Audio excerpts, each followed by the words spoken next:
Testing.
Member Eastwood Egan.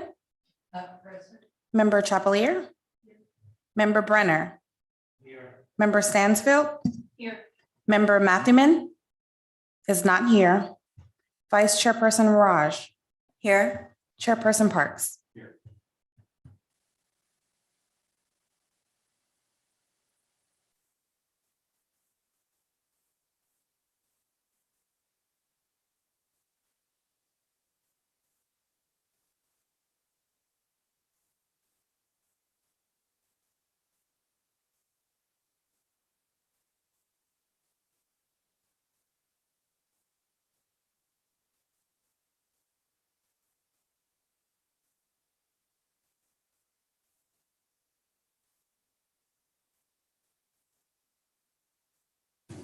I'm sorry, are we talking about the agenda?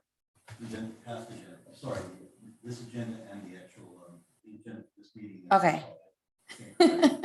Not last, this is actually the agenda for this meeting. Okay. If you'd be kind enough to look at item number 8.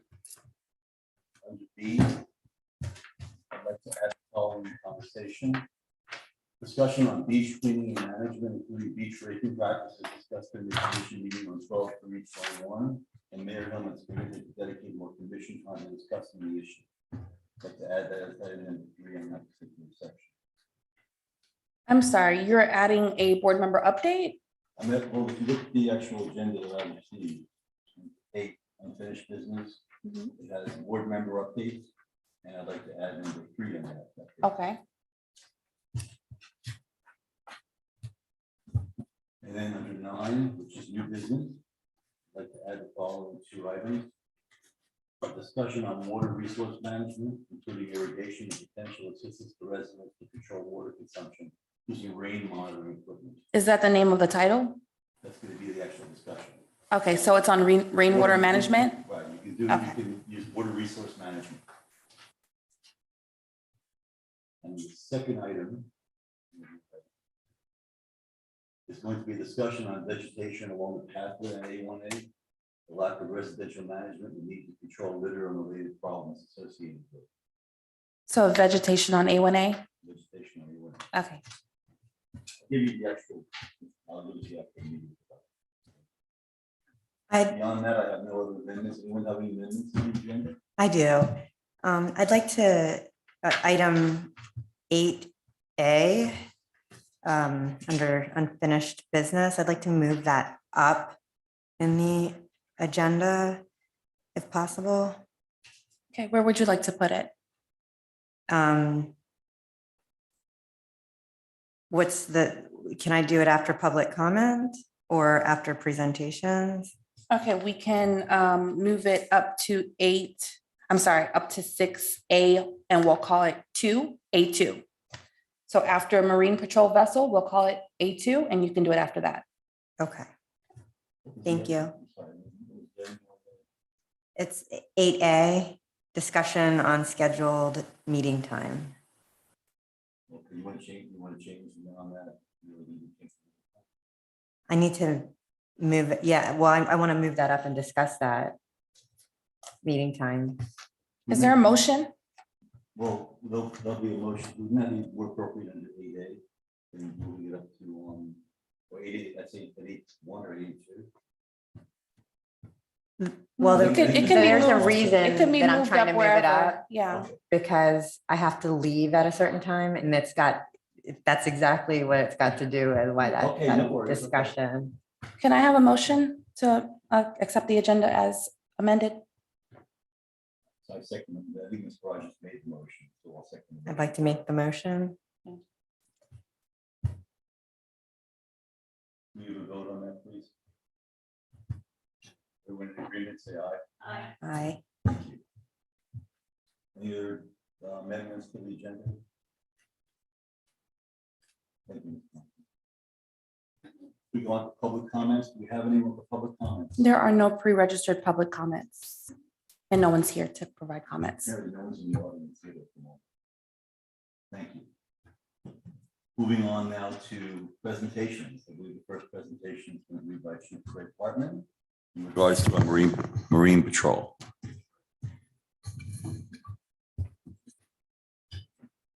Good Thank you, afternoon, Mr. Chair. Chief. Thank you. Good afternoon. Here to give you a brief update on our Marine unit for the police department. As you all know from the tragic events with the accidents over the last several months, the town has moved forward with the creation of a Marine unit and the implementation of a police boat into the jurisdiction here. So where we are now is the boat has been purchased. The commission has approved that. That will be here at some point this month. We plan to be operational with the boat in the water in March. It's a rigid hull police purpose-built boat just for law enforcement. Several municipalities use the type of vehicle. It's what law enforcement uses for patrols. Boca Highlands has been gracious and generous enough to give us a slip at their marina, their private marina in Boca Highlands, where the boat will be stored in the water. It gives us quick, easy access to a boat that's safe. That's half the equation. The other piece is we needed someone that can man the boat and a Marine officer. And we were very fortunate to hire Officer Nathaniel Lai, who I have here with me today. Nathaniel comes with time as a lieutenant in Miami Police Department, and during her tenure there was a sergeant that oversaw a Marine unit in Miami Police Department. Nathania's got extensive training experience. She has a boat captain license, scuba diver instructor, firearms instructor, many qualifications, double master's degree. We are very fortunate and very pleased to have her here to join our department, especially with the creation of a Marine unit. She has some name recognition with FWC and some other people that have been in the Marine world in law enforcement because of her past experience. So we are very pleased to be able to put these two pieces together so quickly. For those of you who have met Lieutenant Michael, who has supervised a Marine unit for Lighthouse Point Police Department for probably more than 2 decades. So we have a lot of good experience right in the Marine environment. And to tell you that once these accidents happened, garnered a lot of attention by FWC and other entities. So you all know, you live here, you've heard the anecdotal stuff for years about coastal and speed and the seawalls and everything. But when people start getting injured and killed, it's certainly something that they take serious. The town took very serious. The commission did a great job of really taking some assertive action, moving quickly in authorizing these things to create something like this. In the interim, we spent a lot of time with FWC, Palm Beach County Sheriff's Office, Boca Raton Marine Unit. I spent this morning with Boca Raton Marine Unit, who's excited to have somebody in the game with them on the waterways. Boca Delray is also returning their Marine unit back into fruition. They're starting up again. They're a couple of months behind us. They will also have that boat, the same type of boat we have on the water, probably by the summer at some point. So we know, we talked to Sheriff's Office, the sheriff has been down here. And they are all been terrific partners. We were looking at joint training with them, some joint operations initially. What we really want to do is get out there and have an impact and let the boat, the Marine unit, be visible and have a lot of interaction with the boating community. We know there's a lot of our residents here that have boats, and a lot of people that just pass through. And that stretch between Linton and Spanish River has become a little more of an open environment than people want it to be, and it should be. And I think these fatalities were certainly an illustration of that. So we're working on some things right now to have an impact right out the gate with some education, some awareness campaigns, boat safety inspections. To be a lot of time and attention given out there initially. Some of you have already seen and asked me about it. FWC has been out there. We can tell you that our mayor has been in contact with the county mayor, Mayor Weinroth. Our state representative, Mike Caruso, has been involved. So there's been some attention at that level and some support on different things that we would need, funding, resources, anything that would impact what we want to do here in Highland Beach. So we've seen a great response so far with everything happening. So we plan to be out there in March. You'll see our boat, you'll see more about it, you'll hear more about it, but that's what you can expect from us. We expect to keep those speed limits under control. Right now it's 25 miles an hour. There is speed limits out there. Sometimes people have told us there's no speed limit and you can just go out there. It's not true. There are speed limits, and that's going to be certainly something that we'll be looking at. FWC is looking at things with that involving the manatees and how we can slow the traffic and things that'll work for that.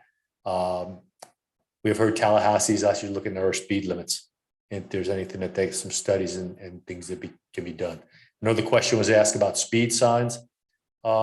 We have a vendor coming in tomorrow, actually, look to see what kind of, if you saw on any whenever we have where their signs flash and tell you your speed, they make those for intercoastal waterways. Whether we have a spot or places that we can apply those, that's what we're going to be looking at with the vendors to see how we get out there and get that awareness about when you come through here, there are speed limits, and at some point you're going to have encounters and have contact with our Marine officer, and it may just be boat safety checks, inspections, speed radar things that we do. So there's going to be a lot of activity coming up on the waterway, including us, FWC, Sheriff's Office, Boca Raton. That's where we are right now, and they'll start next month. I have a question. Yes, please. Can we put up one of those signs near the bridge? So when people come, with the impression you get when you drive a boat through under the bridge, under Spanish River Bridge, is that once you go through the no wake zones, or once you go through the speed limits that are on that bridge, you effectively don't have any speed limits. And as you mentioned, people don't understand there are limits. Can we talked about this a moment ago, basically about the electronic signs. But I think there's impediments to being able to put things in the middle of the canal because obviously it would impede traffic. But we should really have some kind of a warning that you're now in Highland Beach or you're approaching Highland Beach and therefore your speed is under control. And that ties into my next question to you, which is exactly what kind of enforcement do we have? I mean, what's up? I guess I've never been pulled over in a boat, thank God. But what kind of citation can you issue? Is it a FWC citation? Sorry, whatever. Who controls citations on the intercoastal? And what do you, are they municipal or are they state or what? So they are state citations. We have warnings. We have, you want to speak to them? Yeah, please. But first, your first part of your question. Yes, that's what we're looking at with the vendor. Where can we put some type of electronic signs out?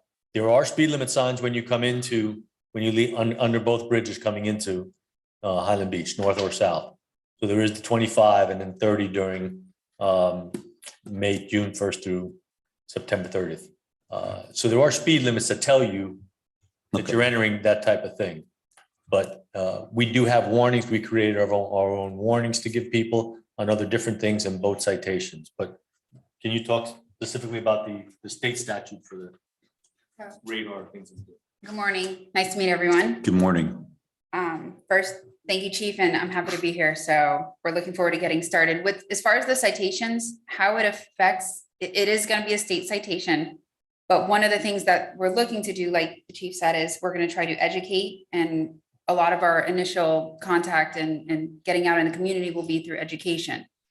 When you look at for boating, the citations, yes, there are boating citations, just like when you're driving. They are possible. And if you haven't received one, then that's good. That usually means, you know, you've done everything right, just like with driving. How it affects your license is different. So when you get into it, as far as the actual infractions and how they're enforced, it affects licenses, not really as much until you get criminal. But I don't think we're almost hoping to go that route unless needed. So one of the main things is going to be the education and the contacts and basically education and just getting out there and working with signage and working with the other agencies to try and get the word out, just to be more proactive about it. But we do have capabilities if it comes down to it for law enforcement purposes. But it wouldn't be a municipal violation, it'd be a state violation. No, state. And you're, Unless, so I'm still learning, but unless there are any municipal violations that we could use, I mean, in law enforcement, we have many things. So if there are municipal ordinances that are applicable, by all means, we would take the enforcement action needed. So, but for now, I think it's mostly the state violations we're looking at. what I was going to suggest was if you like a recommendation from the board, from this board, to facilitate what amounts to being a municipal violation, if you endanger manatees or do something else that may effectively compromise the environment near Highland Beach, there's a possibility of putting that type in place. But I don't believe it's going to be possible without the state legislature effectuating in that and putting it into a code or into our statutes. So, but I just wanted to know whether or not you had that power to facilitate that, because that ties into my next question, which is regarding manatee protection. Obviously, and I have not had the pleasure of meeting you before, and congratulations and thank you for being here. Manatees obviously are a significant issue, especially considering we have mangroves that they appropriately live in, and we have the sanctuary on the other side, which is Boca Raton. Is there training which you received or training which your officers will receive in regards to controlling the boat or to handling or avoiding handling manatee situations? Yes, so most Marine Patrol officers, when you come on board and when you get involved with a unit, we do in-house training, we do training with the other agencies, and that again comes over time. And I know we'll be doing that with other officers here to assist me and to work with me. Yes, and again, over the course of time, once you get involved in Marine Patrol, yes, you're taught boat handling, manatee issues for the areas. I am new to the area, but I am learning. So we were out with Boca this morning, like they said, and they are helping us greatly to show me and familiarize with the area. I think a lot of the accidents, and I may be speaking in a turn for manatees, are lack of recognition of what they are and where they are. Is So there- again, we're going to be working on education. Right. We've already started some of the work with the Coast Guard Auxiliary, and they have a wealth of information that we are able to use and we're going to use going forward. So like I said, a lot of the initial and things that are going to be stressed is that education. What is a manatee? And when you have a lot of people not from Florida, they don't know what it is. So it can be something that can be helpful if we can teach them about it. If you could give us some kind of parameter on that in the future, perhaps we could publish this kind of a guidance to at least our residents. We can't obviously educate the people who come from up north or down south, but that's one of the suggestions I was going to make, maybe a police officer's Sure, directive. it's just going to be a work in progress. You know, we have not been involved in the marine part of this, certainly because we never had a boat. So never had any skin in the game. Now that we have that and we're out there, we're finding that we're getting attention, the resources that want to come here. We know we're going to do a lot of learning through this. FWC is going to be our partner in this. Mhm. They're very excited that they have a dedicated asset resource here just with us in Highland Beach. So we know we're going to spend some time. They are the subject matter experts in everything that you deal with on the waterway. So our goal is to, like Officer Lai said, is that we're going to be a big education piece for a while. We're going to do our enforcement as we need it. But we can tell you from the radar that we've run from the docks that the majority of people do the speed limit or do under the speed limit. There's plenty of good boating people that come through there that are not flying. We still get those other ones that do. And that's where dangerous things happen, where you have those variations of speed and then people that are doing the speed limit. So we want to impact that right away, but we really want to put a whole piece of education in there, boat safety and everything else that we do when you come through Highland Beach. And it's not a recreation destination where jet skis and everybody else, that's going to be an open playground. They're going to see some law enforcement present. There's going to be some expectation, just like you expect to see an officer on A1A. And that's why they're doing 35 and not 50 and 52, because that roadway lends itself to do that. It's open, your visibility goes on forever, your speeds pick up very naturally. But we have to be out there to make sure we keep that compliance. That's going to be our goal once we get out there on the ICW, is that you come in here and you comply as you come through this town, and people have safe boating recreation when they come through Highland Beach. I believe I speak for the board when we say we want to support your endeavor to do this. And we want to try to be part of the education component of it, so as to provide Great. the opportunity for the public Sure. to know what they're facing. And basically, whatever you can give us in terms of feedback, both your officers and yourself, we'd be glad to try to put something together, or at least add it to our website or add it to the town's website to Terrific. facilitate some understanding. And that's really, we want to work hand in hand in terms Agree. of protecting. Agree. Good Could I questions. make a comment? Go ahead. Okay, I've worked on this project. So one of the things I want to tell the new person, her name is Nathaniel. Nathaniel Lai, LAI. Hi, Nathaniel. Okay, one of the things is, my concern is vessel congestion and the wakes they put out. And the worst part is on the weekends and holidays. I just wanted to make you aware of that. And hopefully, I would love it if you would write uniform boating citations to help the city along, and maybe passing an ordinance in the future to slow the boats down because of the manatees and the people dying.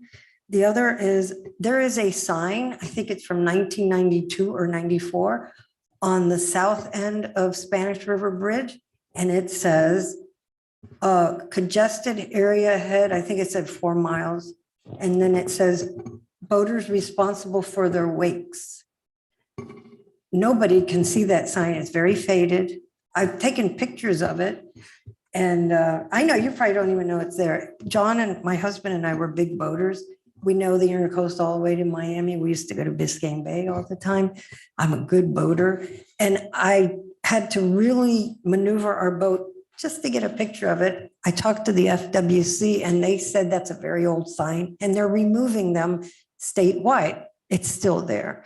Could we take a sign like that and push it on the other side of Spanish River Bridge? Like when you meet your sign people tomorrow, if it says boaters responsible for their wakes, then you could write them a uniform boating citation because they're creating very dangerous wakes due to vessel congestion.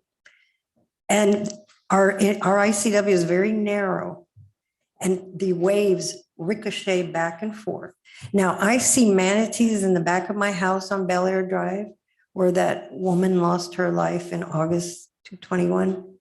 And I don't know how they cross the ICW sometimes with all that heavy boat traffic. I mean, they don't have a prayer.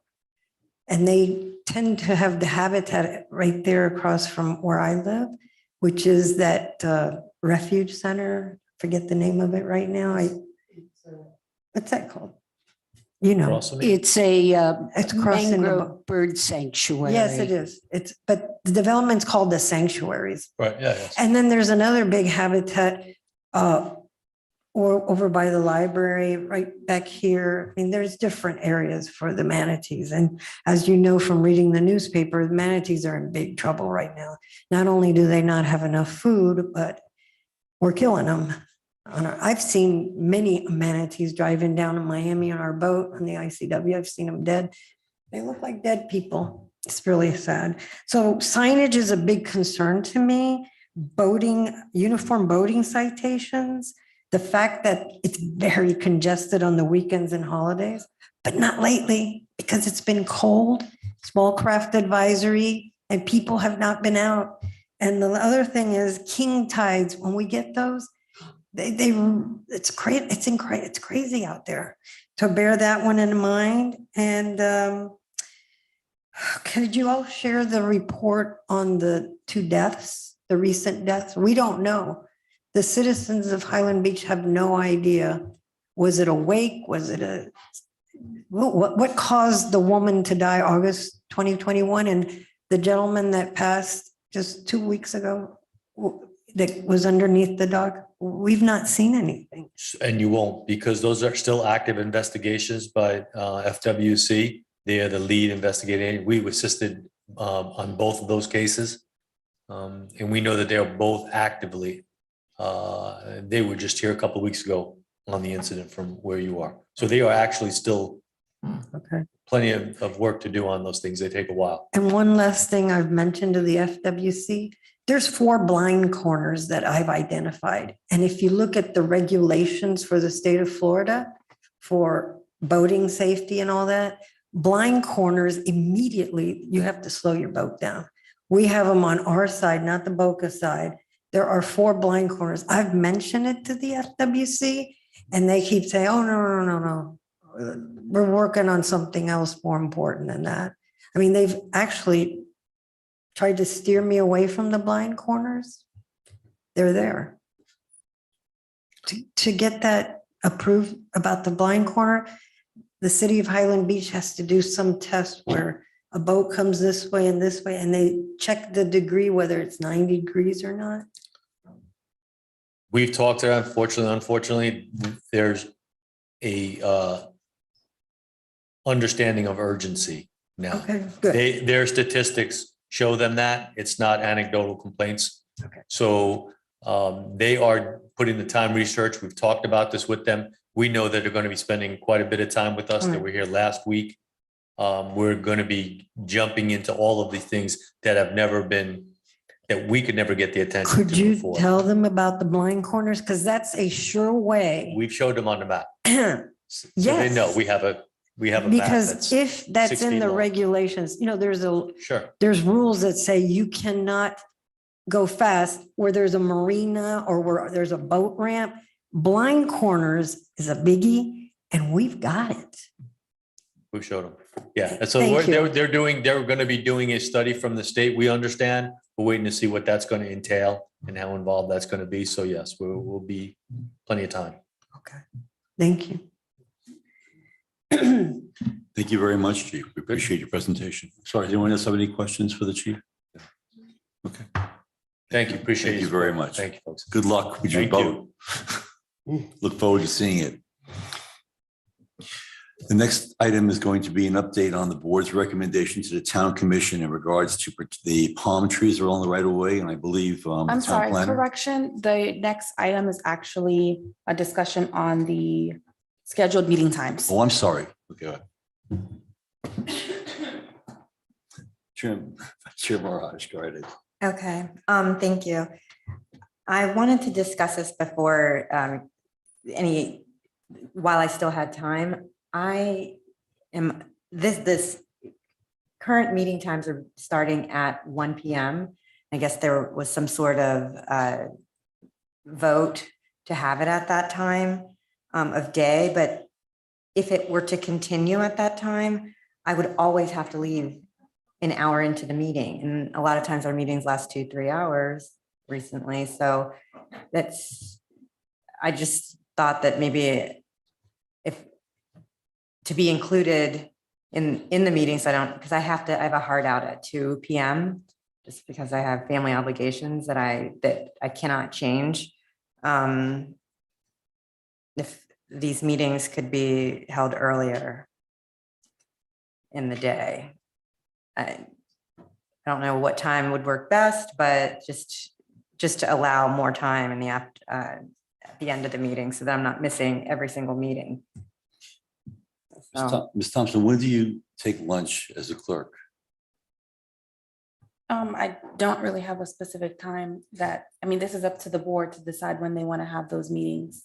Right, but I don't want to put us in a position where we interfere completely with your. No, don't worry opportunity. about staff. We're fine. Just your meetings are quarterly. You have one meeting every 3 months, so you guys So- can decide on a meeting time that works for you. Do you And want- Ingrid, of course. You think 11 o'clock in the morning would be a better choice then if we go? It's going to impose, it won't be able to have lunch, obviously, but, 9 AM would work too. excuse me, 9 AM would work too. not for me. Okay, Sorry. well, there you go. So, So I can't do 9 o'clock in the morning. 10 or 10:30. We can start at 10:30 if you want. That'll go, I'll compromise on that, but 9 o'clock doesn't work. I have a professional schedule that I can't avoid. As a matter of fact, the reason why it's more difficult for me than most is because I have hearings I have to attend on a motion calendar. I'm a practicing attorney. And there's no way I can avoid telling a judge, well, I have to go to a municipal meeting. They'll accept other cases, but they won't accept the meeting as an alternative. yeah, and I can't Unless tell you the like the- school to change their times so that I Yes. could.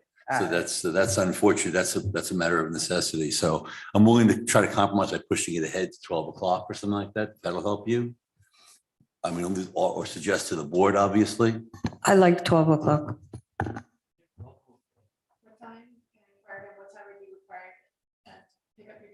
Oh, I have to leave at 2 PM. 2 PM Just to in make order it there in of time. course. So. Is it every day of the week?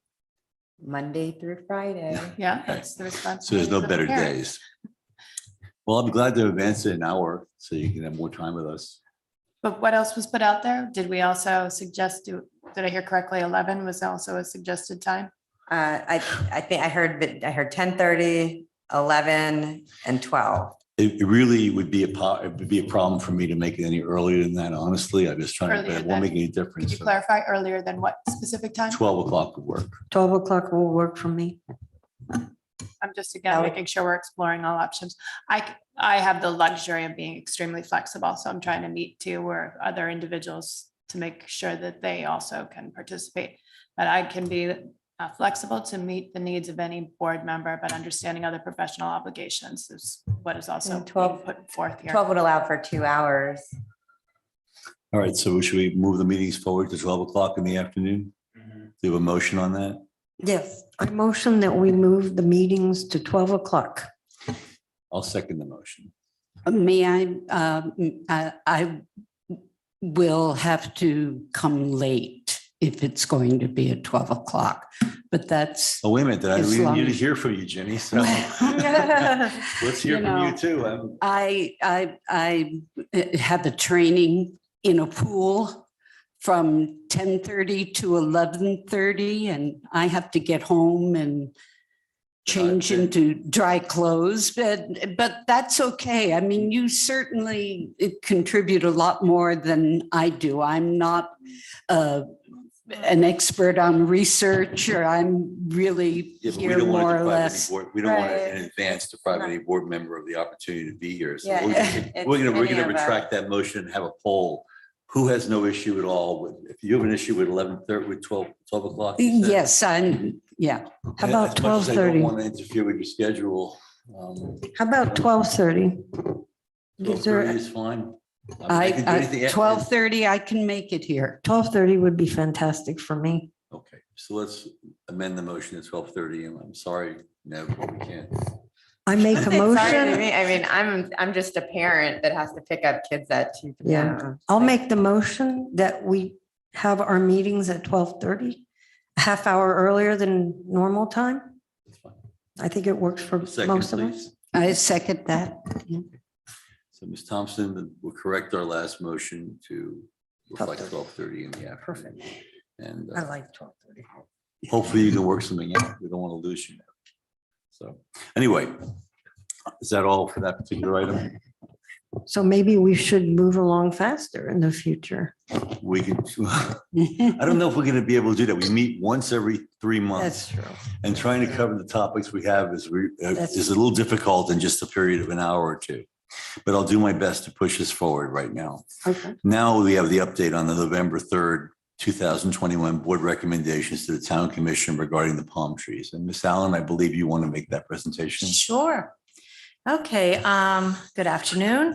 So on page 6 of your packets, I've provided a memorandum to you, which reminds the board of your 2 recommendations from your November 3rd, 2021 meeting.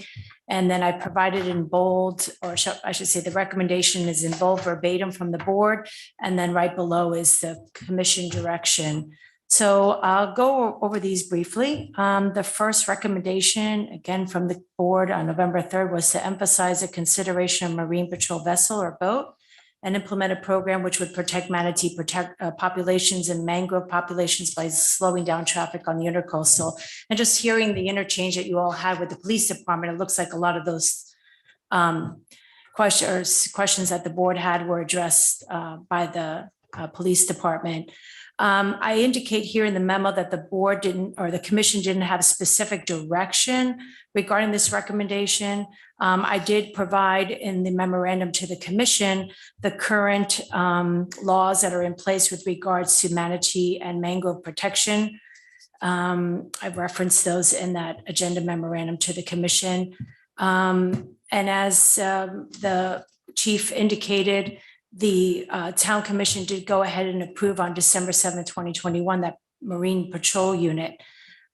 So I'll just leave that as it is. As I said, I think some of the questions you gave to the police chief kind of dovetailed off this recommendation a bit.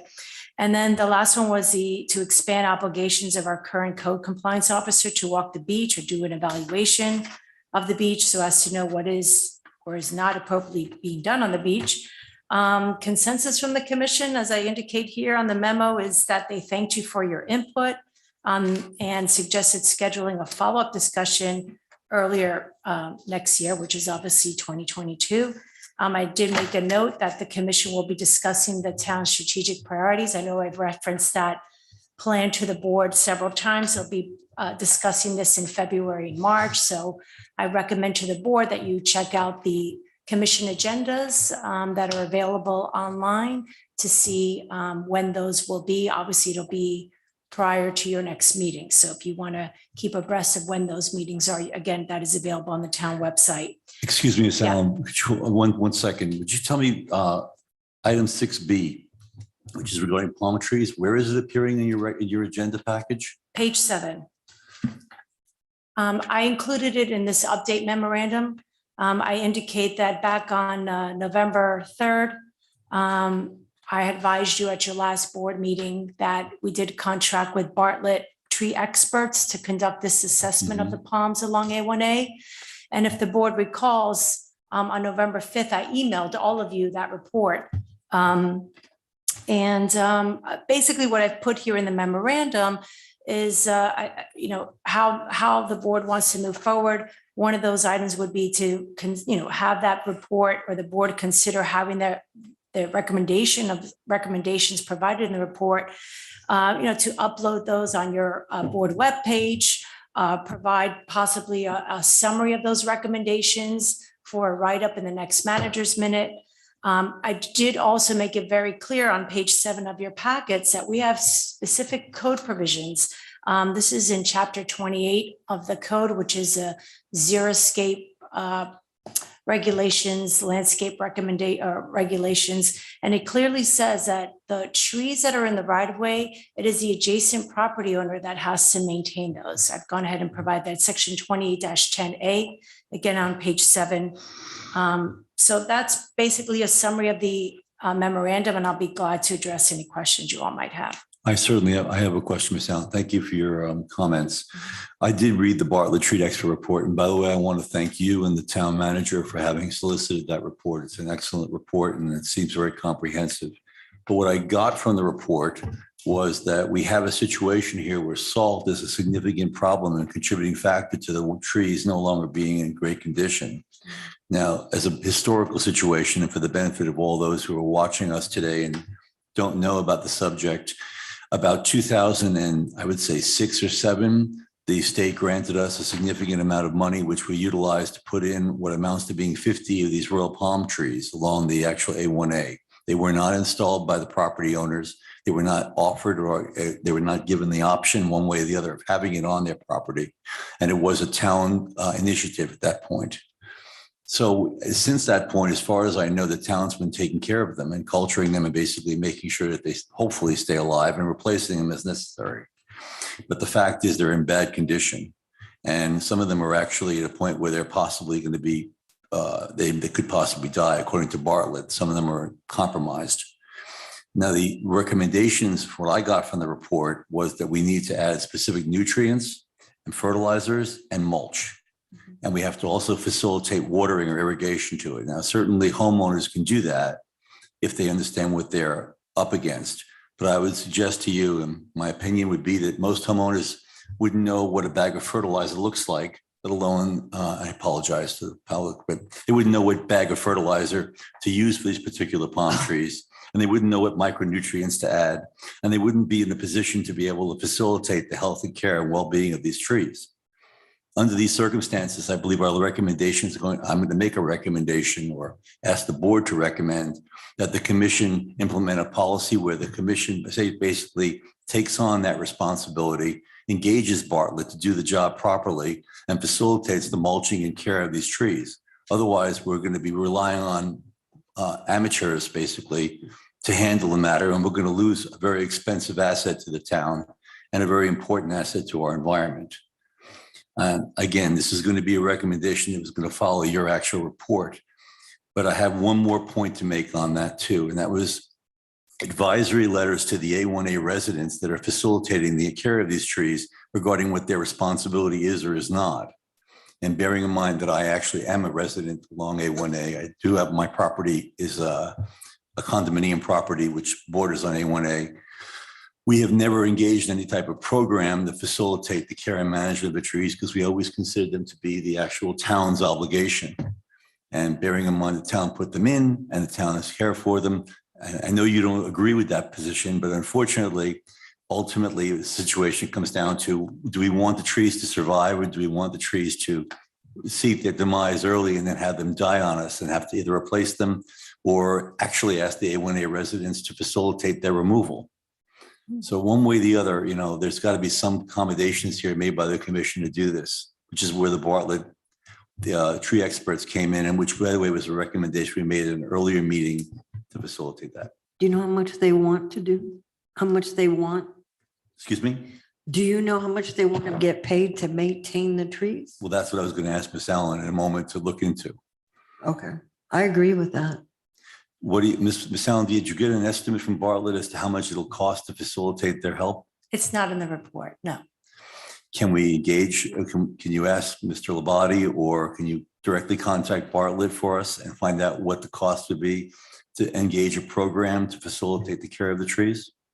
I can discuss that with the town manager and see what his thoughts are. But again, per code, I'll repeat it, it's in the agenda memorandum. It is the adjacent property owners. If you look on, again, page 7 of your packets under section 2810, there's a letter C as in Charlie. The last sentence of C, it says, however, if the palm tree that is dead, diseased, or severely damaged was initially installed by the town or state, then the adjacent property owner should not be required to replace the tree, the palm tree. However, I did discuss this with the Public Works Director, and currently there's no tree that really is in that sort of situation, dead, diseased, or severely damaged. Again, Bartlett is providing, ways to mitigate this issue with some of them, I guess, with the salt and providing for, fertilizer and so on and so forth. But again, the code is very clear that it is the adjacent property owner. And if the board wants to do more than just an educational outreach to the residents with regards to the Bartlett report, then you can make your recommendation as you wish. Well, any other comments? I would also like to put forth that idea, or can you give me some background information if it has been suggested that an educational approach is utilized instead of right at, like, let's take the town, their responsibility to do all this. Educate me if, again, that has already been done and it didn't work, or where are we at with utilizing that methodology of an educational approach for the individuals who live along in the adjacent property to these palm trees. Because as you noted, many individuals may not know how, or also with the understanding that other individuals are not here year round, but what has been done as it pertains to educating individuals and giving them the benefit of the doubt that they actually do want to step up and engage and preserve the natural resources along their property. What if we did a survey with the people on A1A? What would they prefer? What kind of a survey? I don't know. Can we back Ask up them. and discuss, though, and answer that question? What has been done at this time as it pertains to an educational approach? Instead of jumping right in as to what they want, what has Yeah. been done? Because that'll help me understand as to why would we repeat if it's already been done. I have a feeling love to know. nothing's been done, right? I'll just share with you my own personal experiences living in Florida for 38 years, whatever. Florida vegetation, including royal palms, obviously requires specific care. Mhm, And you can you can easily make mistakes. mhm. So if you go to Home Depot and you buy a bag of 14 fertilizer and throw it down on the tree, you may or may not get your results. Right. In the same token, if you don't put anything on the tree at all, which seems to be what's going on right now out there, and you rely on your local landscaper to do it, you're not going to get results. Right. And unfortunately, I'm a student of human nature, and people don't want to do more than they have to do. And you can throw all the code enforcement at them unless you want to, of course, engage code enforcement to go out there and cite people for not having taken care of it. And No. you can't really do that with fertilizing because you can't prove what they are or not doing. But then I'm So- going to back up again, and you're sharing, and I appreciate you sharing your personal experience and viewpoint and the lens in which you view the world. But can we again justify whether or not it's been proposed or any educational outreach has been done from bringing in different individuals, whether it's Bartlett or other natural resource boards, or has anything been done in order to provide this education? Because even if there's, I don't know how many people up and down, but if there's 200, I'm sure that's. I have a big, but feeling 50 people no. might want to take on with education, and we're going to have positive presuppositions about individuals who live here. I approach the world from a position of positive presuppositions. I'd like to make it available to individuals to participate in an educational background so that they can step up and do what is right, instead of just, again, thinking, why try? Do you know if what they're not used to going be there?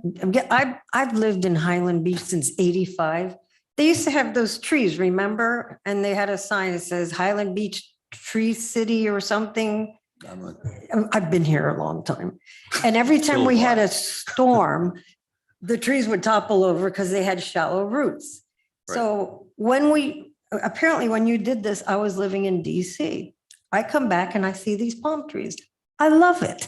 I think, wow, that's very classy. It's like, wow, we're moving up to a higher strata. So I love those trees. And you're right. I don't think the local gardener of somebody's house is going to take care of those trees properly. Even if you educate them, I don't think so. And they're an investment. They're very expensive. And when I see the tops of them off, I'm like, nobody's doing anything about these trees. I can answer that. Nobody's doing anything. The salt is one thing, but the fertilizer and the mulching, that's very important. Nobody's arguing that fact, but I will still hold to, I would like to know Then we do a if there survey. has been anything done. And I don't think so. But Okay. may I interject something here? Yes. Maybe Nikki doesn't realize one problem. Nicole, basically the situation is really one that comes down to consistency. We have 50 of these trees, as far as I remember. $2,000 a piece was spent to put them in. They cost probably double that today if you wanted to replace one. If homeowner A uses one fertilizer, homeowner B uses another fertilizer, and homeowner C uses a third fertilizer, or doesn't use any fertilizer at all, we're going to have a potential destruction situation, or Right. at least an inconsistency in the way the trees are managed. I read the report. The ground is basic. It's on the spectrum of, it needs more acid. yeah, it's above, And, it's and these above a people, pH of was 7. it the other way Okay. around? Micronutrients are missing in it. And But because they're leaching into the ground. Mhm. So it needs a professional attention. and they're not gonna, unless we remember, it's only 50 of these trees Yeah. along one stretch of Highland Beach. So it's not as if the entire town has the benefit of participation in this particular program. So under the circumstances, I think it's a more well-rounded approach to ask the town manager to facilitate the use of a town facility, town maintenance individuals to use one company or one product and facilitate the management of the trees. I know it's not in the code. I know Ms. Allen was very careful to point out that this is technically an issue which is associated with individual management of properties, but I don't believe it's going to work. And educating them and telling them that this is missing Mhm. puts us in the awkward position of someone They going could out and doing screw it something up. wrong. Yeah. I mean, you can literally go out to Home Depot and buy 14 I fertilizer understand. and throw it down the wrong way. Or in the Bartlett report, they suggested spikes would be an alternative, Yep. but spikes could cause damage to the roots. And we can't really, as a town, afford it because, as Ms. Allen also pointed out, if they kill the tree, we end up replacing it. Mhm. And that's not a good idea for the town. So the $4,000 tree that we now have to replace, Right. we could have paid maybe half of that just to have Bartlett come out and mulch and fertilize once a year, twice a year, 3 times a year, whatever it takes to facilitate it. That's just my suggestion. So I'm just can practical. we have them do that? The Well, we city have to- look into We it? can make a recommendation to Yes. the commission to, to engage the services of Bartlett Tree Service and set aside sufficient funds. I to start. believe in professionals Yeah. this is taking not- this over is- when there's a problem. I mean. Because even- when I do my beach dune restoration thing, that's why I'm kind of passionate about this. I realize you need professional help when the thing is not working. Right. Then Which is I what, would this is, still and like I to agree put- with you on that. I would still like to put forth, and thank you for explaining it. Your second or third level of explanation from there resonated with me at a different level. Right. And again, as I keep saying, educate me, get me up to speed.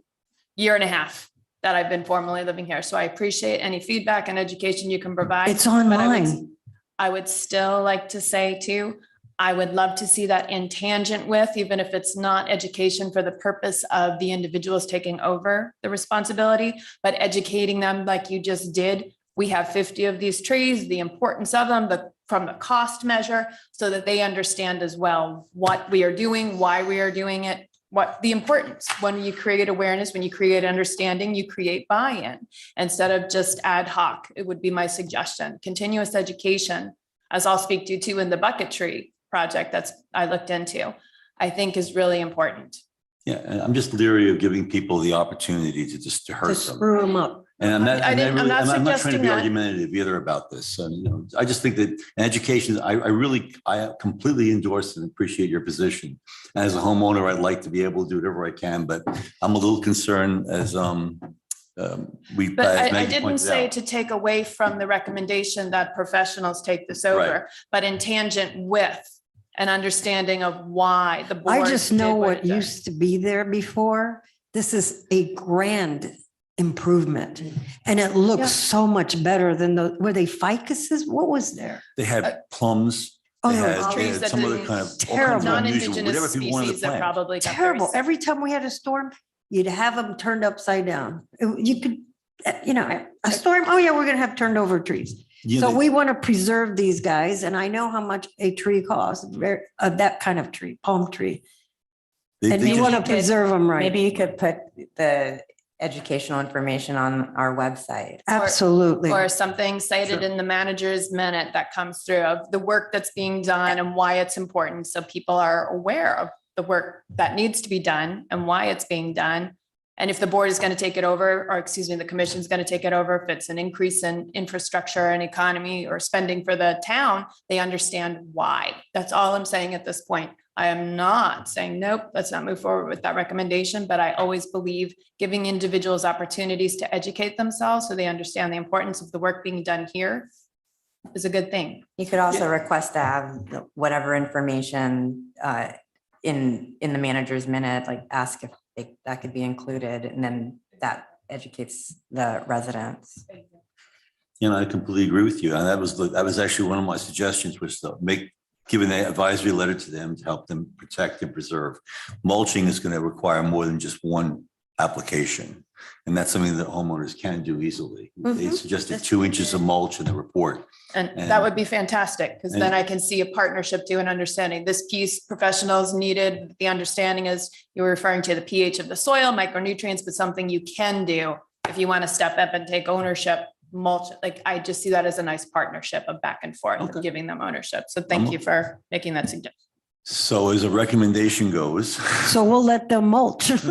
well, you let them mulch and water. They can mulch. and Yeah, then- there you go. And as I said, anybody who wants to be, I'm reaching out or shouting out to the town at this point. Anyone who wants to add anything to this discussion or bring their own personal position on this, we encourage and endorse that. We want them, we're here to help the town facilitate better management for them. Do they have access to the tree report, the Bartlett report? It was sent out to us. No, I'm talking about the people of Highland Beach. We can, it's on our web, Ms. Allen, is it on our website?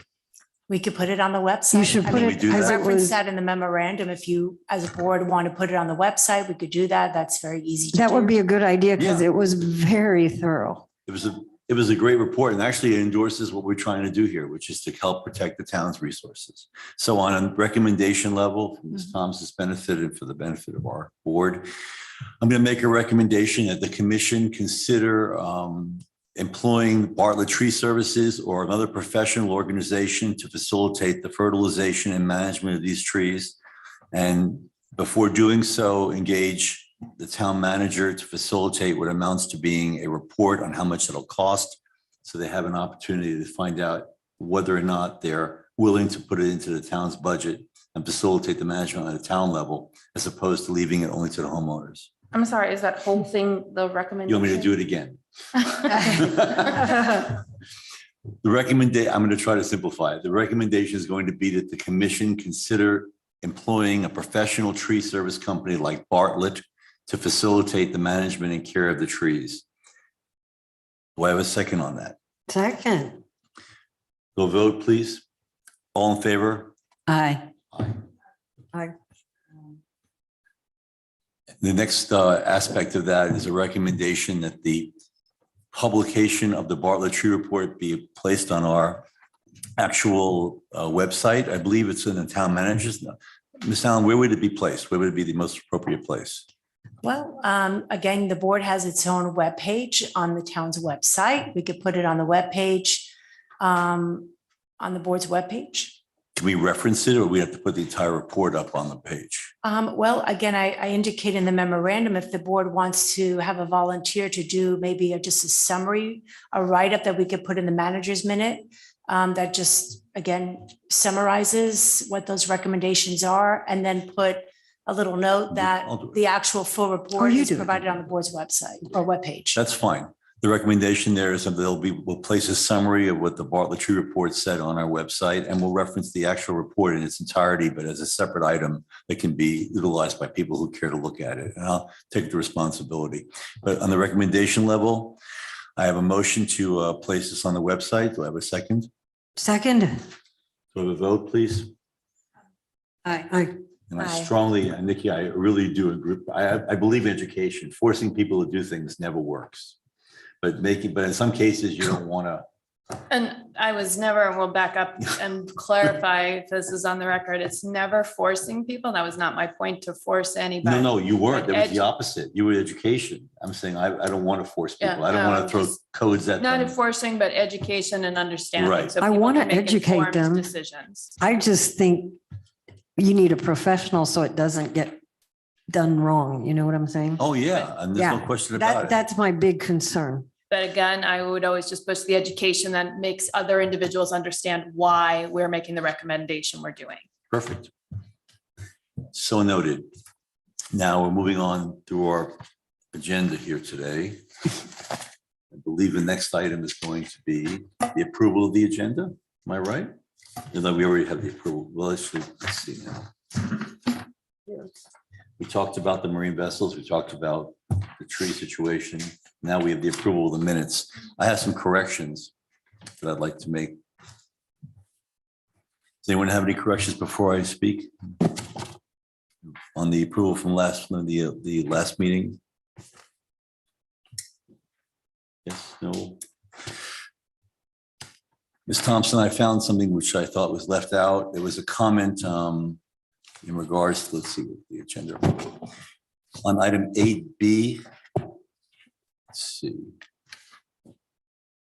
Hang on one second.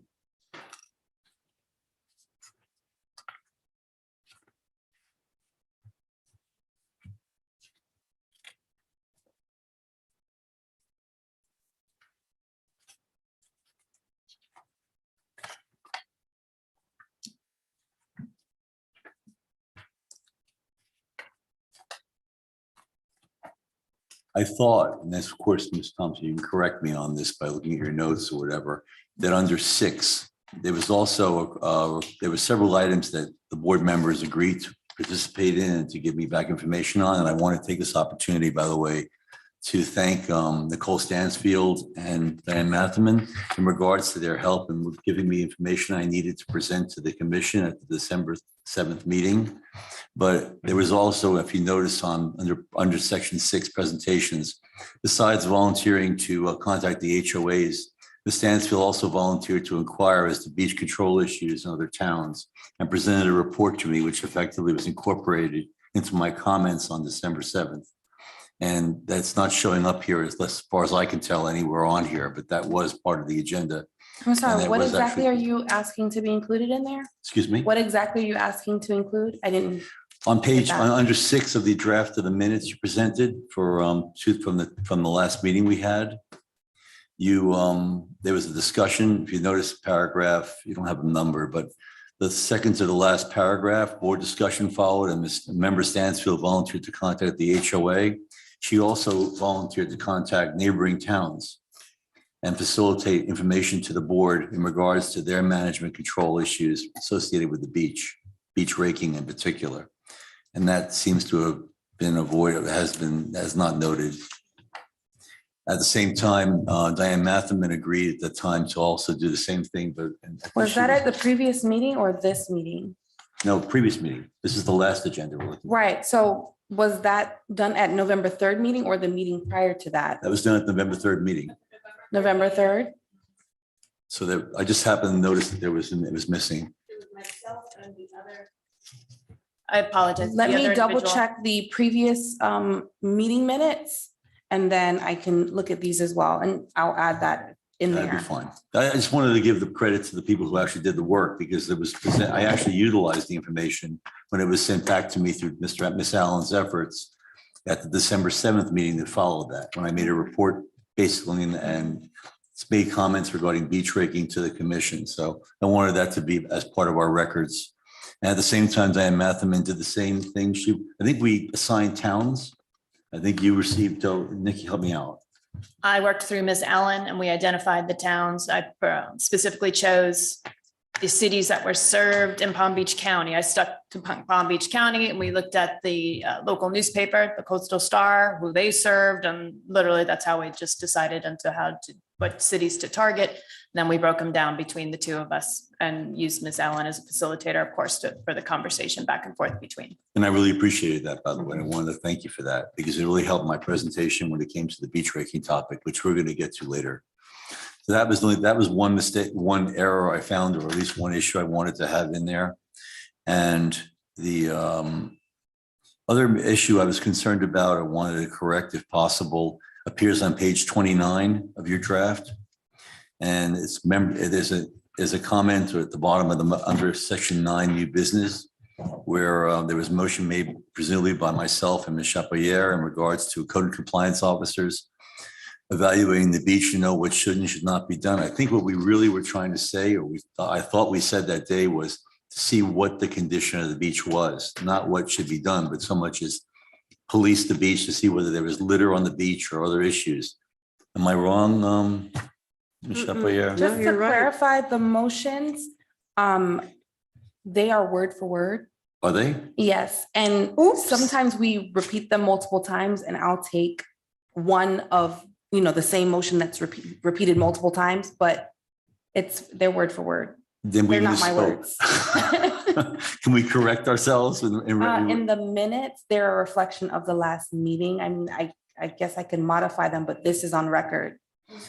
It's just that it just didn't read properly because it didn't really have a motion that meant anything in regards to what should and should not be. We were trying to get a code compliance officer out on the beach to go to look at the actual properties that are adjacent to the beach and their actual beach area, and tell us whether or not there is or is not issues out there that have to be addressed.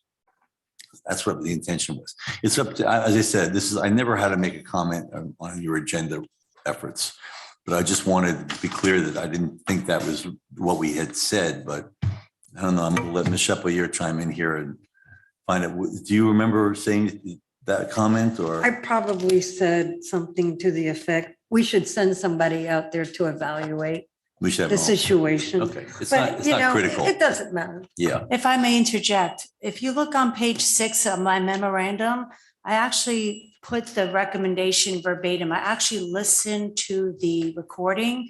The thing is I have to prepare the memorandum to the commission before town clerk's office actually drafts the minutes. So you could see the recommendation on page 6, the second one is, I took it Expand. verbatim from the recording. I actually go back and listen to the recording and write it. So I think Oh, that's that maybe the sounds more good. I like the specific way you wrote information. it. Yeah. I like the way you wrote it. as Well, I opposed- didn't write it. Actually, I took it verbatim from Ah. your recommendation on the record. Okay. So Then I guess what we should do is try to transpose what you put in bold letters on there onto that motion. Yeah. Would that be okay? Oh my God, it says evaluation. That's exactly what Again, I said. took it verbatim. I Right, guess we so could, this is where I was saying that you've repeated the motion several times, so she may Oh. have something Oh. different because it's the Okay. same motion that was repeated multiple times Okay. in different ways. We just want to Yeah, evaluate so I the mean, you can tell me situation. which one you would like me to include in there and I can do that. Hers The- version. Okay, I can do that. I Yeah, will we'd like to include adopt from Ms. Allen's version. her memorandum and I will put it inside the minutes. for Thank you. Perfect. you. I'll be more clear when I make motions.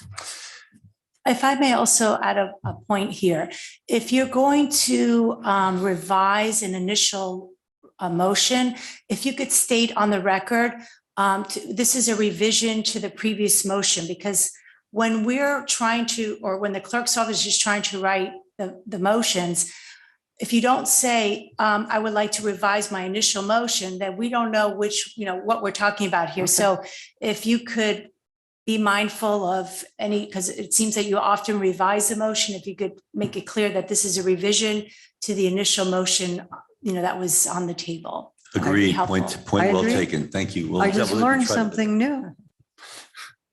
It's a learning experience and a learning curve. You're correct. All right. So now where are we? We're at this point, approval of the minutes. Other than the comments I made earlier that are going to be incorporated, can we have a vote, please, on the approval of the minutes of the November 3rd, 2021 meeting? I have a motion made by Mr. Brenner. I have motion that we Second. approve the minutes with the revisions as we discussed. You second. Thank you. So can I clarify the motion? We're making a motion to approve the minutes as correct, amended. As amended. Amended. Okay. All in favor? Aye. Thank you. Onward to unfinished business. Now, a discussion of scheduled meeting time has already been advanced, and I think we reached it already, so we can skip over that at the moment, correct? Any objections? Okay. No. Board member updates, Dune Restoration. Ms. Chapelier, you have the floor. I have a PowerPoint Can we? so that we can all educate ourselves. Absolutely. Please. I need my PowerPoint. And when it's ready to change the slide, I'll say something, okay? All right, so my assignment, and I gladly accepted it, was Dune Restoration Plan for homeowners. It's an education for a 4-step process. So I met with a coastal beach restorer professional, who did, go back, who did Delray, whole town of Delray. He also did, I believe, Jupiter Island, Hutchinson Island. He's working in Miami right now, and Palm Beach. So I went to the very best in the business. And I also talked to a gentleman named George Gann, who is also a very instrumental person to talk to. He heads the Institute for Regional Conservation. And if you look online at his website, he has lots of stuff, including natives for your neighborhood. So if you ever want to plant something, if you want to plant natives, you go to his website and you figure things out. Okay, next one. Okay, so if you look at the normal formation of a beach dune, you'll notice that we really don't have that. I figure, I'm not a professional, that we are probably at the, let's see, I wrote it down here. We're probably mobile dune. We're not an embryo dune. That's where the houses are built.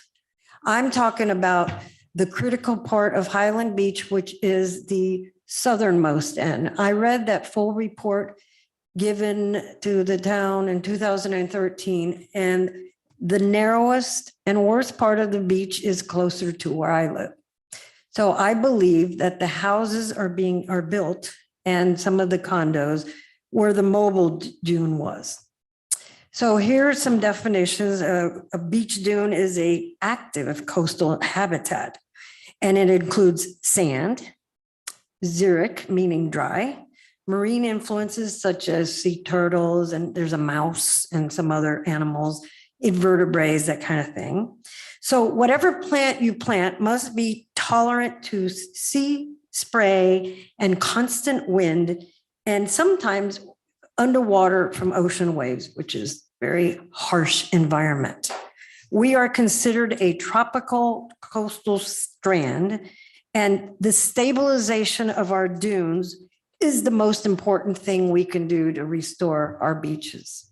The beaches right now look fantastic because beaches will do whatever they want. And right now we have a nice wide beach, the widest I've seen. The rocks are pretty much covered by sand, but we could get a big storm coming up and everything just changes. So what you need to do is plant what they call pioneer plants, which is the first, let's say we're fighting a war here. It's the first soldiers. Then your scrub zone and enhancements. And the goal is to have something with very little eco management, whereas the homeowner has to go out and do all kinds of stuff. So that's my goal. Next slide, please.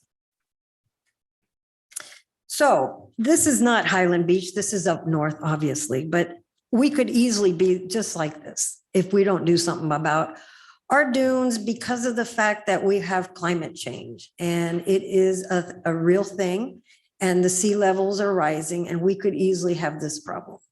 So it's never too late to act, and here's some suggestions. Design consideration. We don't have to be complex in our planting. Once you have your initial stabilizers, then nature does what nature does best. Sediment characteristics. There are things that work and don't work. We need to address that when you're designing your dune. The loss of biota, that means dunes through vegetation, creation of a mature community structure in a restored environment. We will always be a restored environment because man has already put his footprint into our dunes. by building houses too close to the beach and condos with walls and things like that. And there always will have to be a follow-up. Yes, you can naturalize your ecosystem, but you're going to have to maintain it, especially after a storm. Next slide.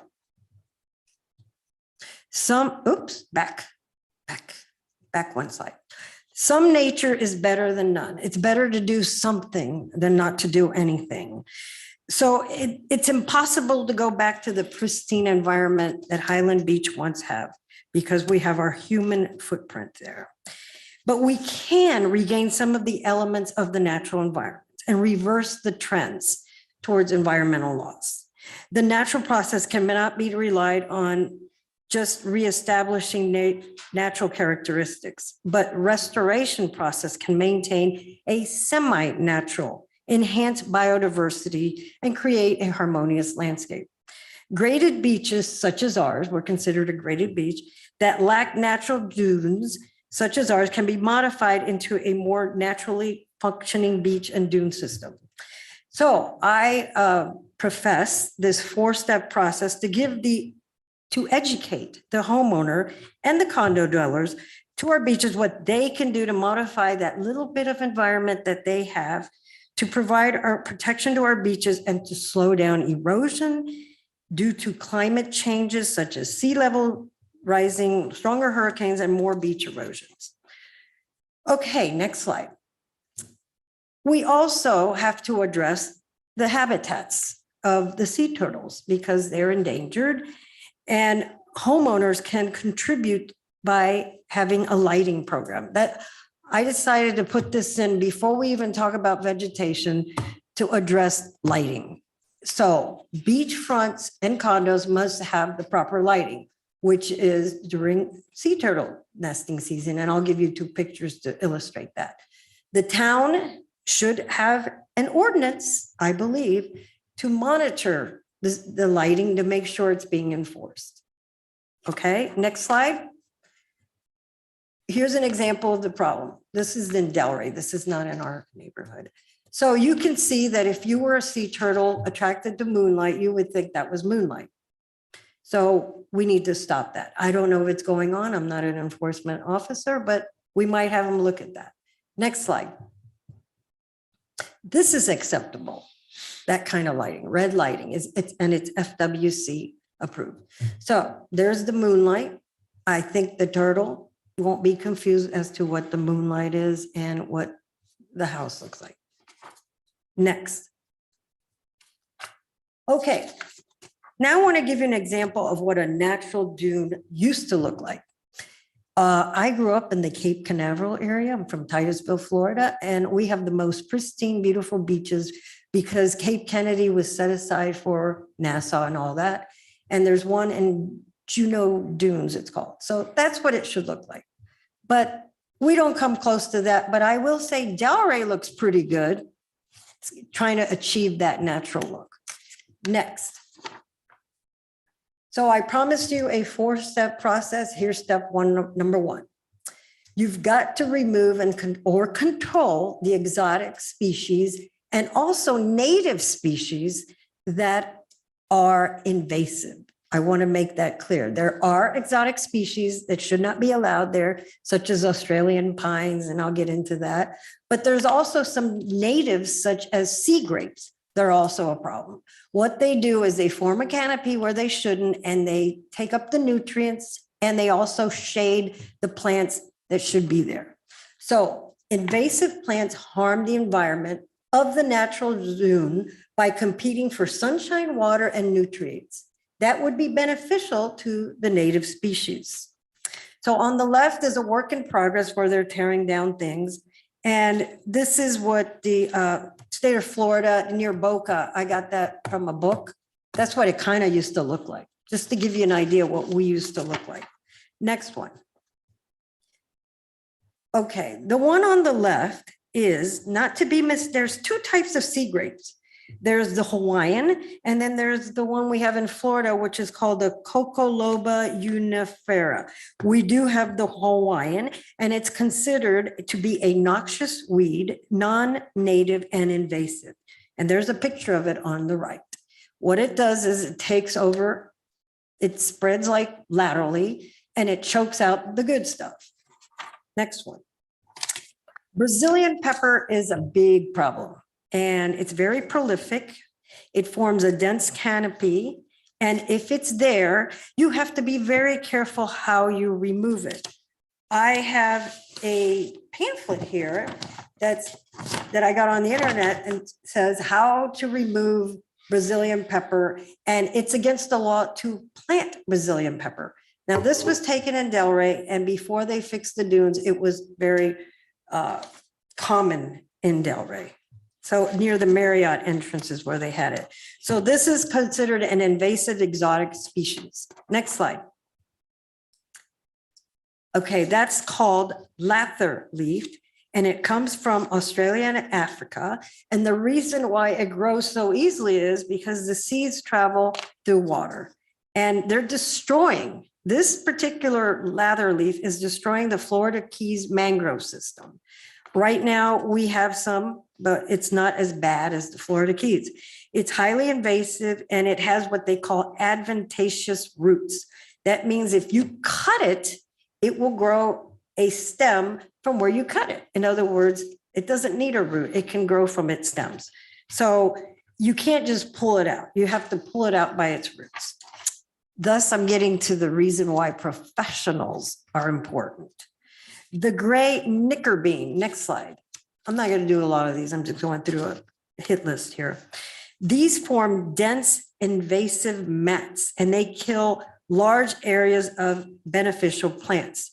They're dispersed by ocean currents, which we have, and the beans themselves are poisonous if you eat them raw. So we have those. Next.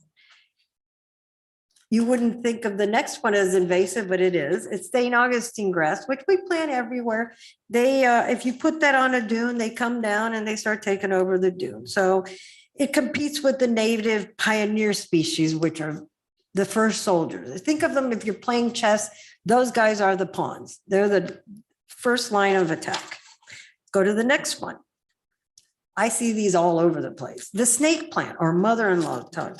That is a highly invasive plant from Africa.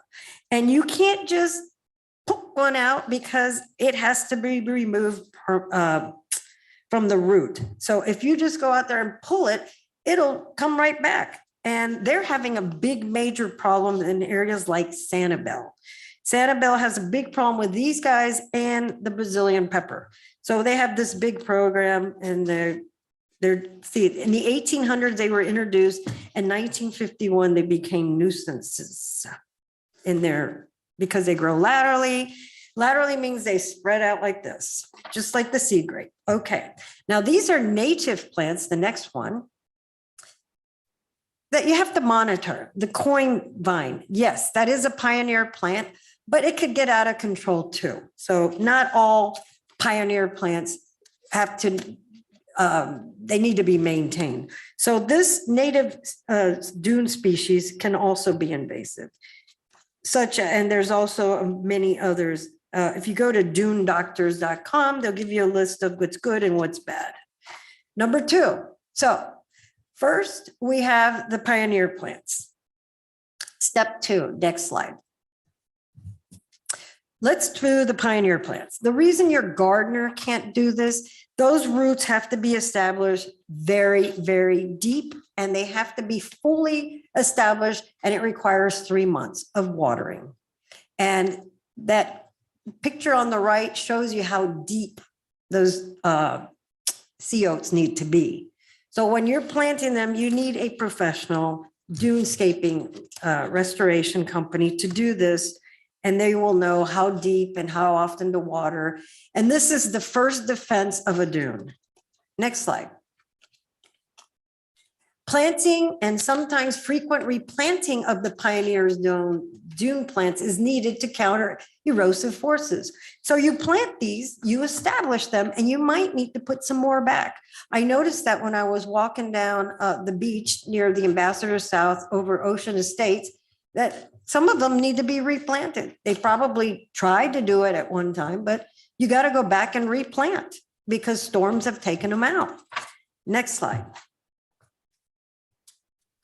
When plants are carefully grown, carefully shipped, and carefully installed using the best quality materials, then no supplemental irrigation is necessary once they're established. So here's a picture of people installing them, and this is what the dune should look like once they're established.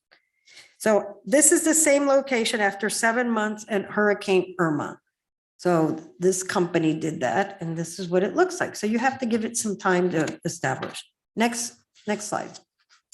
Okay, so once you have your pioneer plants, which are your sea oats and your vines, that coin vine that's kept under control, you have to create the strand zone or the shrub zone. And this requires pruning. You can have sea grapes in this area, but they need to be kept no higher than 3 feet. The problem is when people don't cut them, then they give shade and they become more invasive. So we need to use plants that are wind resistant and low shrubs. Without ecosystem management, the entire beach would become monoculture, meaning all sea grapes or all something you don't want. And then you have no diversity. Next one. So this is what they call Scorch Earth. They took out this monoculture beach, and if they hadn't have done this, it would have been just all sea grapes. Next one. Just to give you an idea how sea grapes have grown laterally, they start off with a small section in 1985, and this shows you the spread. So a sea grape expands 10% laterally every year. They choke out the sunlight and the nutrients of native plants. They're very shallow plants, shallow rooted plants, and very top heavy. So when you have a hurricane, they're going to go flying.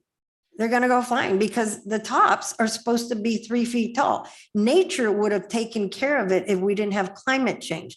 Freezes would have made sure that they didn't get that tall. But because of climate change, we need to control sea grapes, even though they're natives. Next one. Step 4. After you establish your pioneer plants, which is your first line of defense, the sea oats and the vines, then you have your shrub zone. Then you should have enhancements. So here's what you can do. So it doesn't have to be boring. On the left side, you can go wild. It looks more like a wild landscaping design, as opposed to something on the right, which is more formal. Now, the person that owns the house on the right, I can't mention the name, I was told not to. They have a home in Hillsborough Beach. And the person that did this design, the woman insisted on those coconut palms. Okay, so he left them, but he said, you got to have some palmettos, you've got to have this and that. And he designed this beautiful, what I would say, gorgeous dune. Next slide. Here it is after a hurricane. So the coconut palms did survive, but notice the correctly installed natives survived even better. And those coconut palms did come back, okay? The strand zone at this property was not damaged by the 100-mile-an-hour winds from Wilma. And the coconut palms, which were not natives, the palm did make a comeback. So my point is, your design doesn't have to be boring. You can go pioneer plants, strand, and do your enhancements. Next slide. So you model after nature what a natural ecosystem would look like. Here are some examples of that. You got some palmettos, you got some other plants, and you got some nice shrubs. And the dominant plant in the natural ecosystem in this particular, the one on the right, is a palmetto. Is a saw palmetto. I think it's attractive. You may have to control it after a period of time, but it holds very well to winds and hurricanes. Next slide. They don't have to be boring. There's 190 species of coastal plants that we can choose from.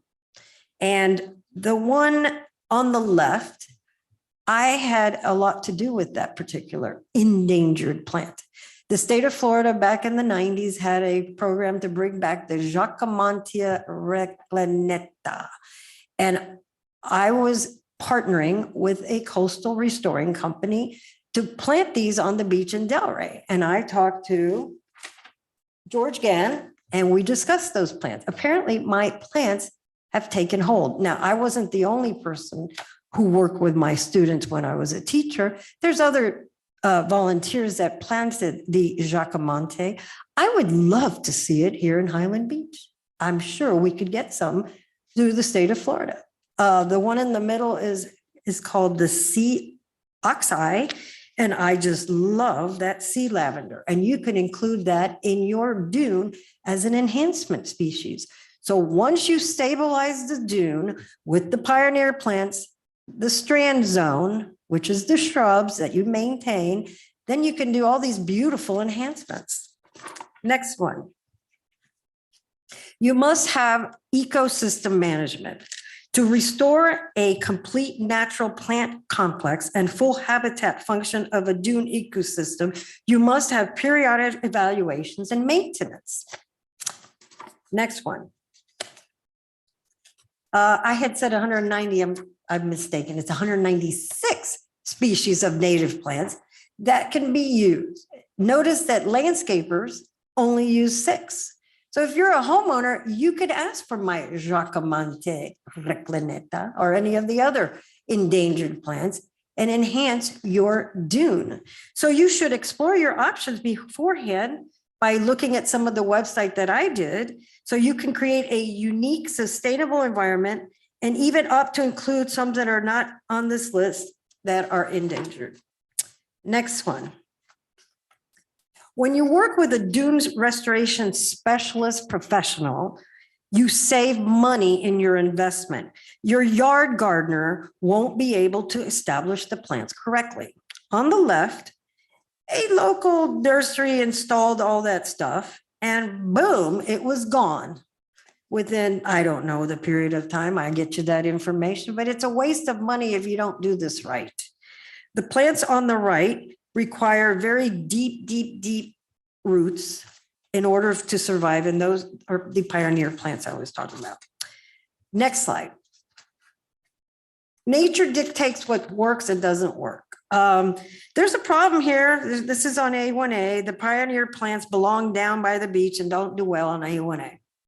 Somebody had this backwards. Okay, so that's why they don't survive over there very well. Next plant, next slide. Okay, so I took a little walk down the beach after I did all this research and I decided, okay, I know more than the average person. I'm going to identify what needs to be done. So here's some of our beautiful homes in Highland Beach that I would love to help these homeowners on. Now, this works because it has a good deal of pioneer plants, sea oats, and the front line, and I noticed some vines. Further back, you have a strand zone, bushes well maintained, and the dune has a pleasing slope.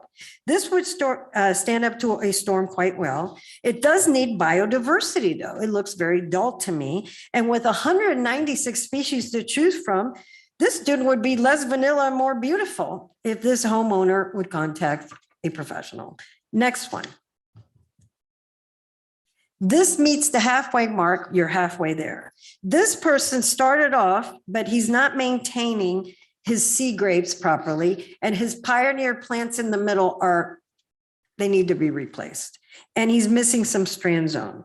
So the sea grape strand zone is not well maintained and it's too far towards the beach. It's choking out the other plants that could enhance the dune. This dune is failing right now and needs professional dune restoration. So the solution is to plant the sea oats in the vine, then add some palmetto and more native species along with the sea grapes that are cut to a maximum height to protect the property from erosion and add biodiversity for the environment. Next slide. This is the worst offender. I am sure the city has reached out to this person. So I took a picture of this. Not only is the dune caving in, it's going almost to the swimming pool. So this person, we feel that the next storm might knock its pool off its cliff. I would hate that to happen.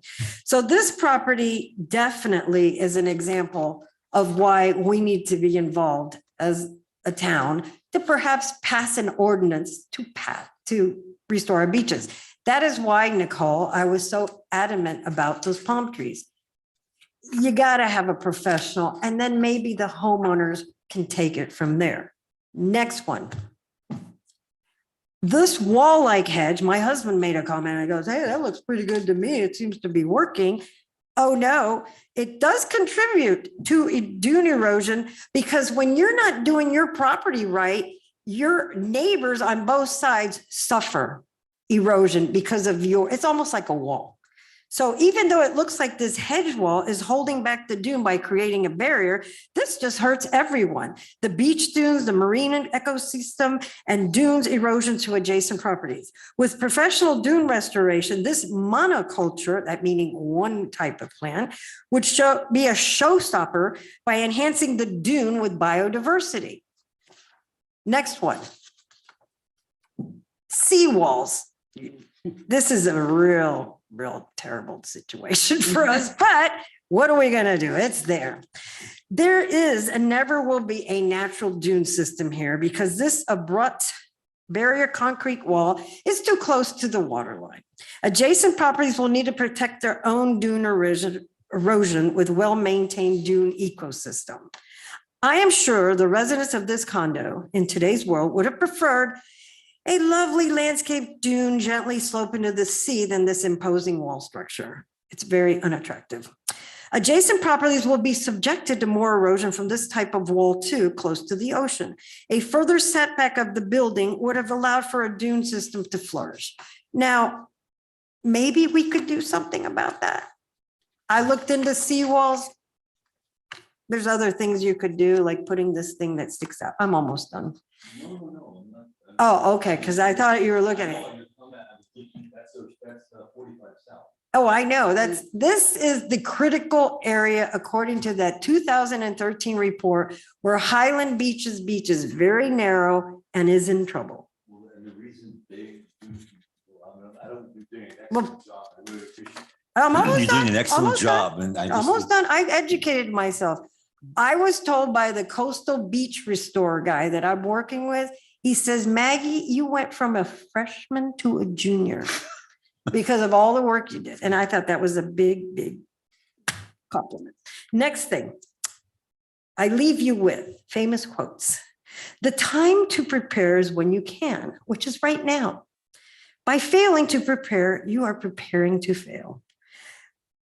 I need to say, I would like to thank Robert Barron of Coastal Management and Consulting, who volunteered his time to educate me on the topic of dune restoration and beach restoration. Delray's Dune Restoration, one of his local projects, received much acclaim. So if you want to see his work, go look at Delray. It's gorgeous. The purpose of this PowerPoint presentation is to create awareness that dune restoration not only protects property owners and their valuable assets on our beaches, but can help the homeowner regain some of the natural elements of dune landscaping and reverse the trend of environmental loss while there is still time. Climate change. And the last slide was just some more research. Actually, I even went further. I could add like 10 more resources to that. So in a nutshell, invasive plants, you got to control them. Exotics, got to go. Get your pioneer zone, get your strand zone, get your dune stabilized. Let's enhance, and we will help you, homeowner. We will educate you. And we will help you do this to protect your valuable asset. That was an excellent presentation. I really appreciate it. Thank you very much. If the club was possible, that's fine. And honestly, it was very well done. You actually have a role. You should talk to Mr. Barron. I used to be a teacher. No, I know. I realized that. I was a high school environmental science and biology. I don't say that, by the way. It's actually true. I really have had background in that to some degree. And I think, by the way, you can fix 45 South, believe it or not. It's just a matter of putting the right material next to their wall, because what maybe the public needs to know is the fact that refraction is one of the biggest problems we have in regards to wave action. When the waves hit that wall, the force of the energy of the wave bounces back and drags our sand out to the sea. I saw your report. Yeah, that was and right. all your, I read everything. Yeah, so basically that I completely, first of all, really appreciate what you've done. And I hope the public, I'd like to make a recommendation that we include that on our website, that we have your entire, PowerPoint put up for the public to look at. I wanted you all to have the whole PowerPoint, but it was 30 slides and No, I think people, I didn't know you could put colorful material. I You thought can we were do stuck with everything. that, everything.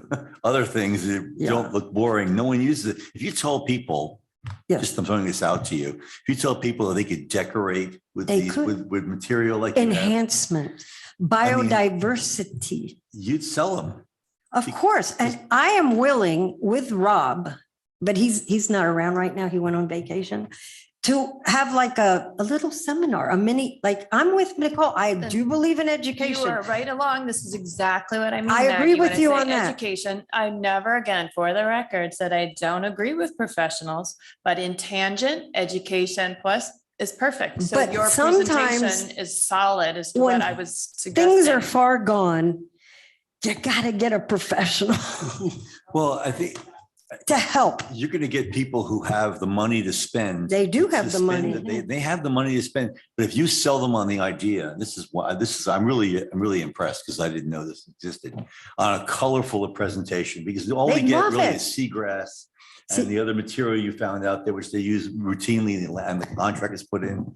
That's boring and that's ugly and not necessarily Why interesting. can't we plant those endangered plants? Well, The that's, state of Florida will give them to us. that's what I was going to ask you next. How expensive is it to put the material in? It was, well, they got a grant.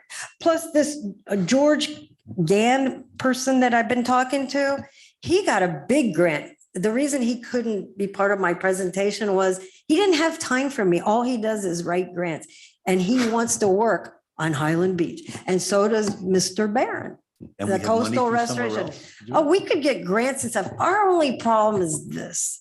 We don't have, we're mostly private beaches.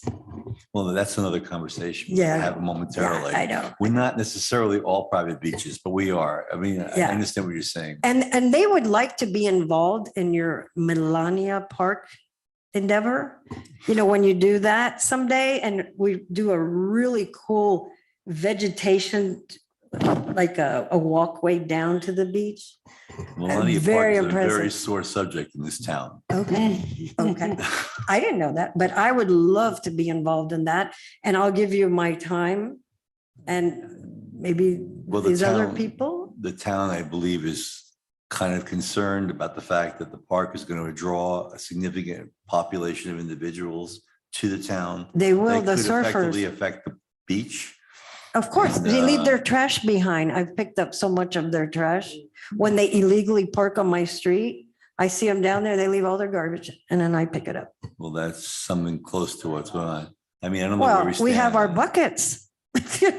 We have our beach No, buckets but now. to stay on track for a minute. Okay, I really like what you put forward here, and I hope, I'd like to take the slides that are associated with the colorful beach and make it the forefront of a presentation for beach owners or beach property owners that have the facility to put this in.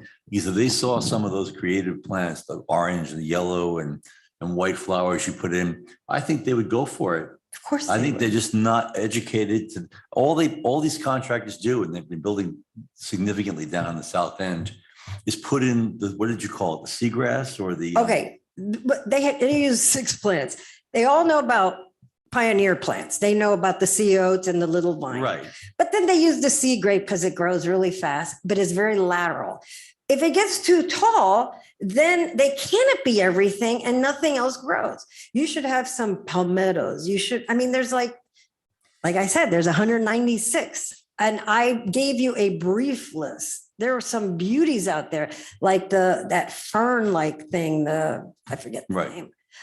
I can come up with a more intense presentation on what you can do to your dune and enhance it. Okay. I think they'd love it think because that's once you and stabilize it, that's easy. I think it's our responsibility to educate them. I think that's one of the principal responsibilities of this particular board, to try to bring this information to But the could public. there be an ordinance that forces people to, because it is affecting the beach, which is part of the government. even though they have their house right there and they have the dune, by the fact they're not taking care of the dune, our sand is being washed away into the ocean. Well, And we benefit from Delray, from their, whatever that is, the renourishment, but we don't benefit at my end of the beach, the south end. We're not getting anything there. We're narrowing and it's getting worse. unless Boca Raton actually is replenishments, which we tried to get. But some. Delray did too. Yeah, well, the question is to what we can do or what we can require people to do, I'd rather not use the word force, is based upon what we actually conceive of as our responsibility. Right. And what I've tried to bring to the commission's attention and what I intended to talk about at this meeting, as a matter of fact, was a continuing topic involving the public access to the beach being a very important factor in what beach owners can and can't ask us to do.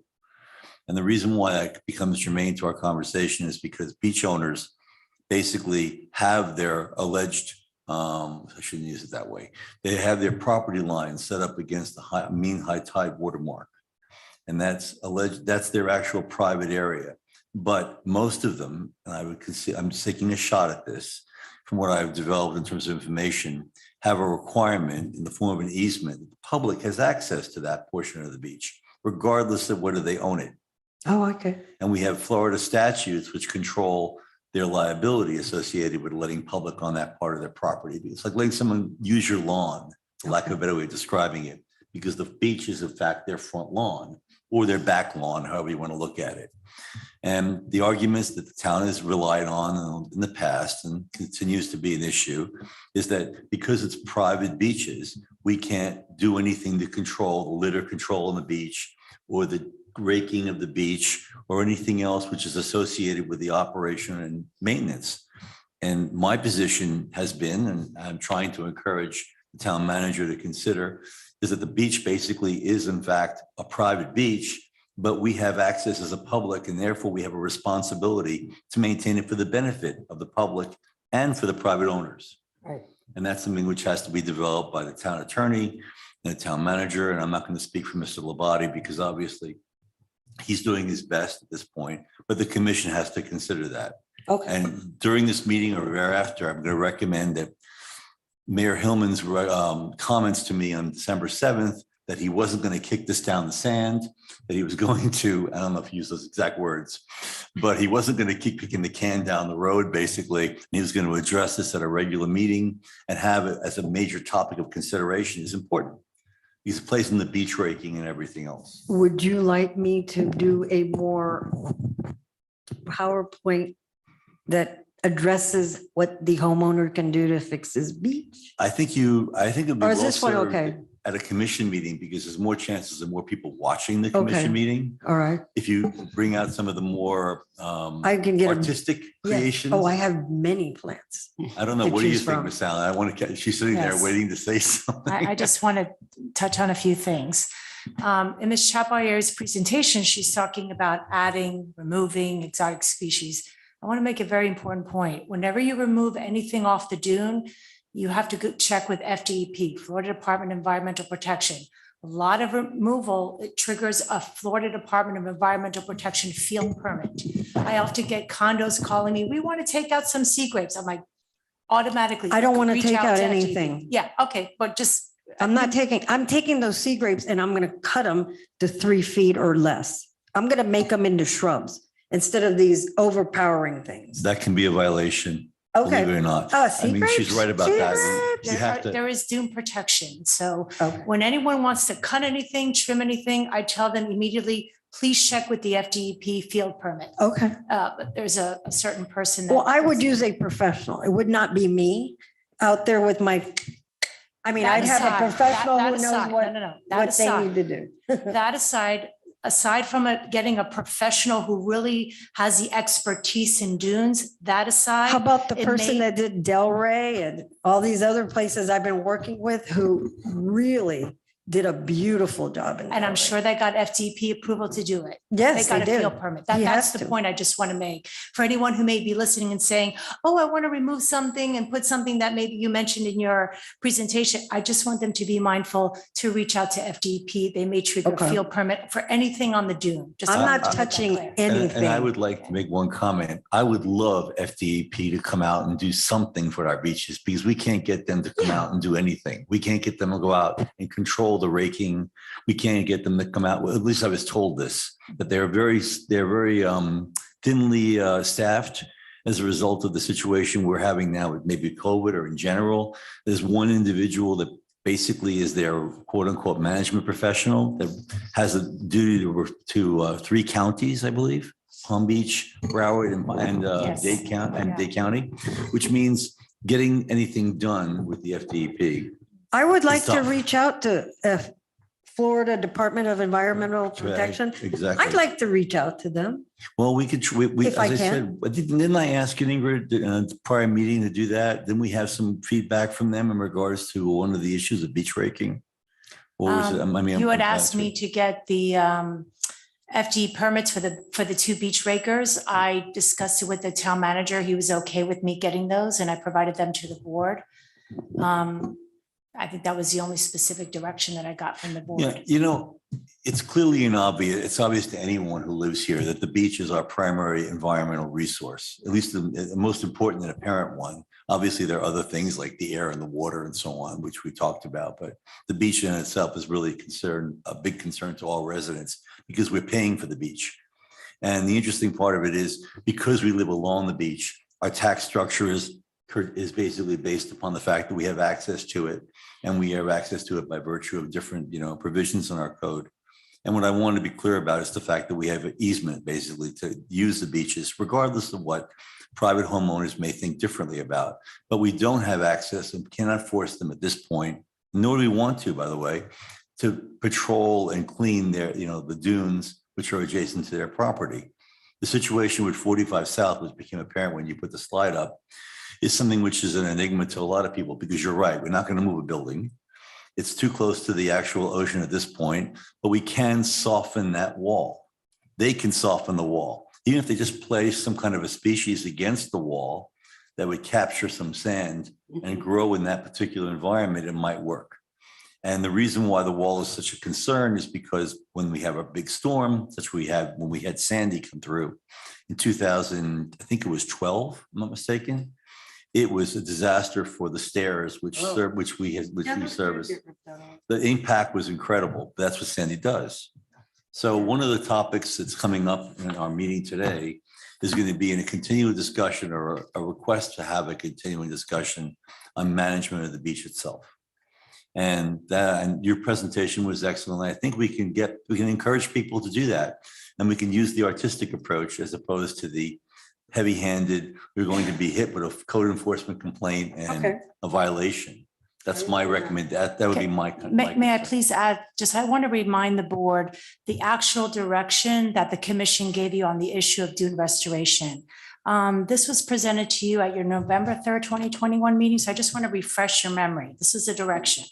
I'll read it directly from the memorandum that I provided you. It says consensus among the commission was to have the board conduct research on the topic, and we're talking specifically of dune management and restoration, and execute actions to educate homeowners. Note that included in the commission's discussion was the acknowledgement that the town's role is limited, given the dunes are located on private property, and therefore an educational outreach initiative to the residents is a more appropriate approach in facilitating the project. So I know you're talking about a lot of different things, but if we're focusing just on the dune management, I think there was Ms. Chapoyer mentioned an ordinance. Again, the direction given by the commission was an educational outreach to homeowners. I just wanted to remind the board of the direction given to you. And if I may also add, I know you want to have Ms. Chapoyer's presentation on the webpage, on the board's webpage. I would also recommend you put a link to Palm Beach County's Environmental Resources Management page. They have a very good wealth of information. Also, FDEP, there's a link that is specific to dune restoration. This would be another good link to have on your page. And the board, Minister Chaparrier, possibly issues with the wall that you showed.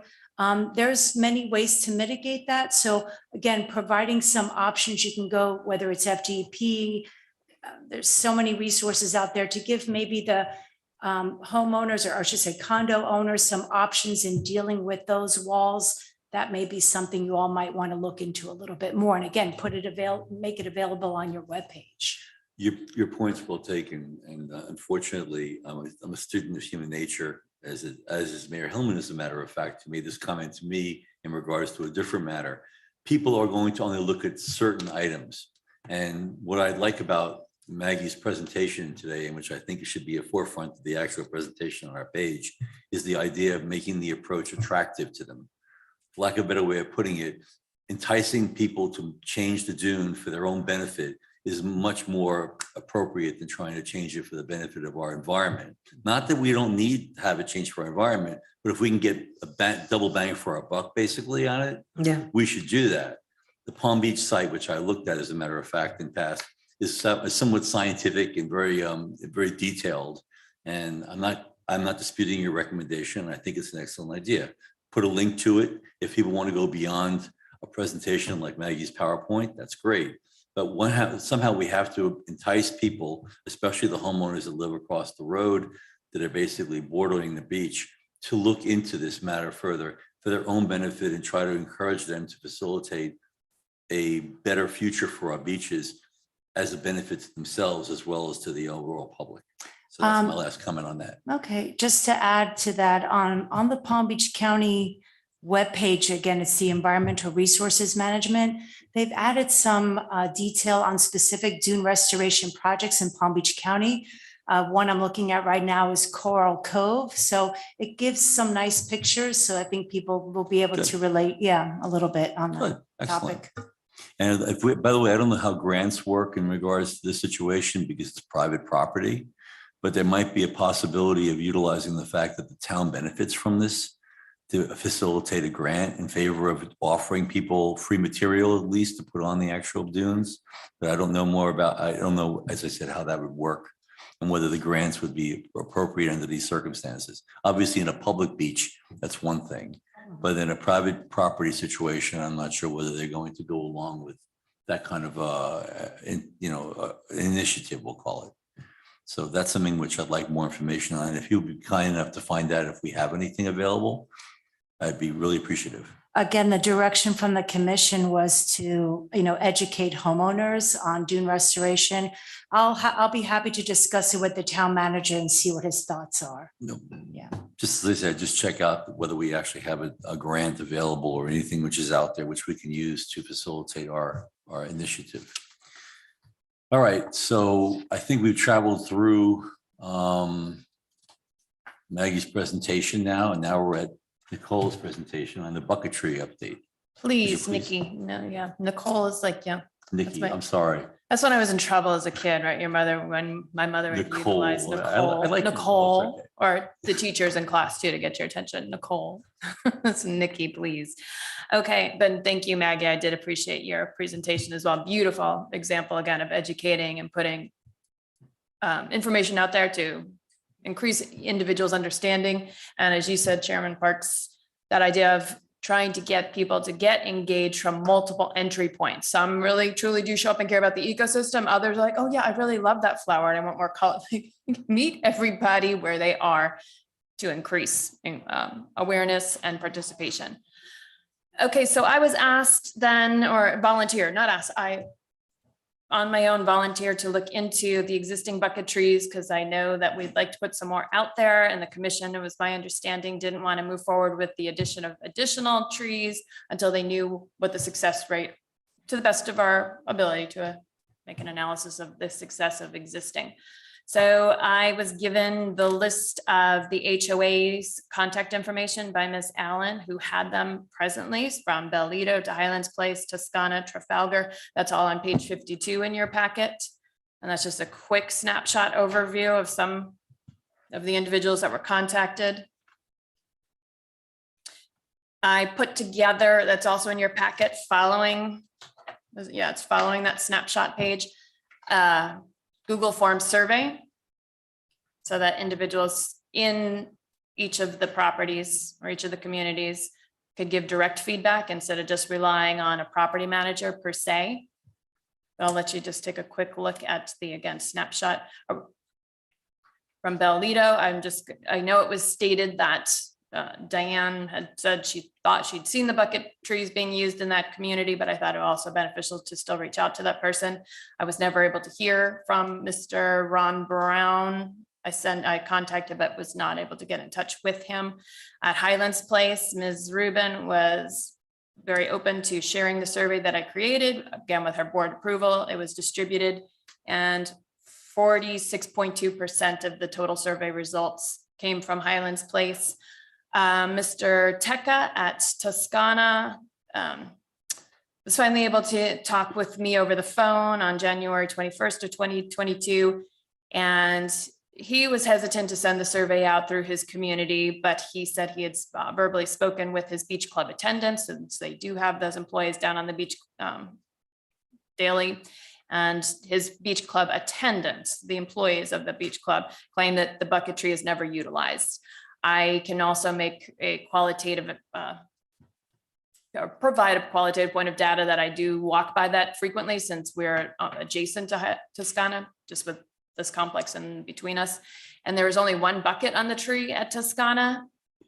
So if I believe there were 4 on every tree. Yeah, so they're down to 1, and it's not in the best placement. It's tucked away behind where all their chairs get stacked up each day. So I don't know if people get to really see it. And Ms. Thomas over at Trafalgar, and Trafalgar provided 53.8% of this total survey results, also distributed that. So I tried to put questions together that would give us clear answers, not asking too many questions within each survey question. But just from bare bones, I'm aware that there is a town-sponsored bucketry available on the beach access for my community.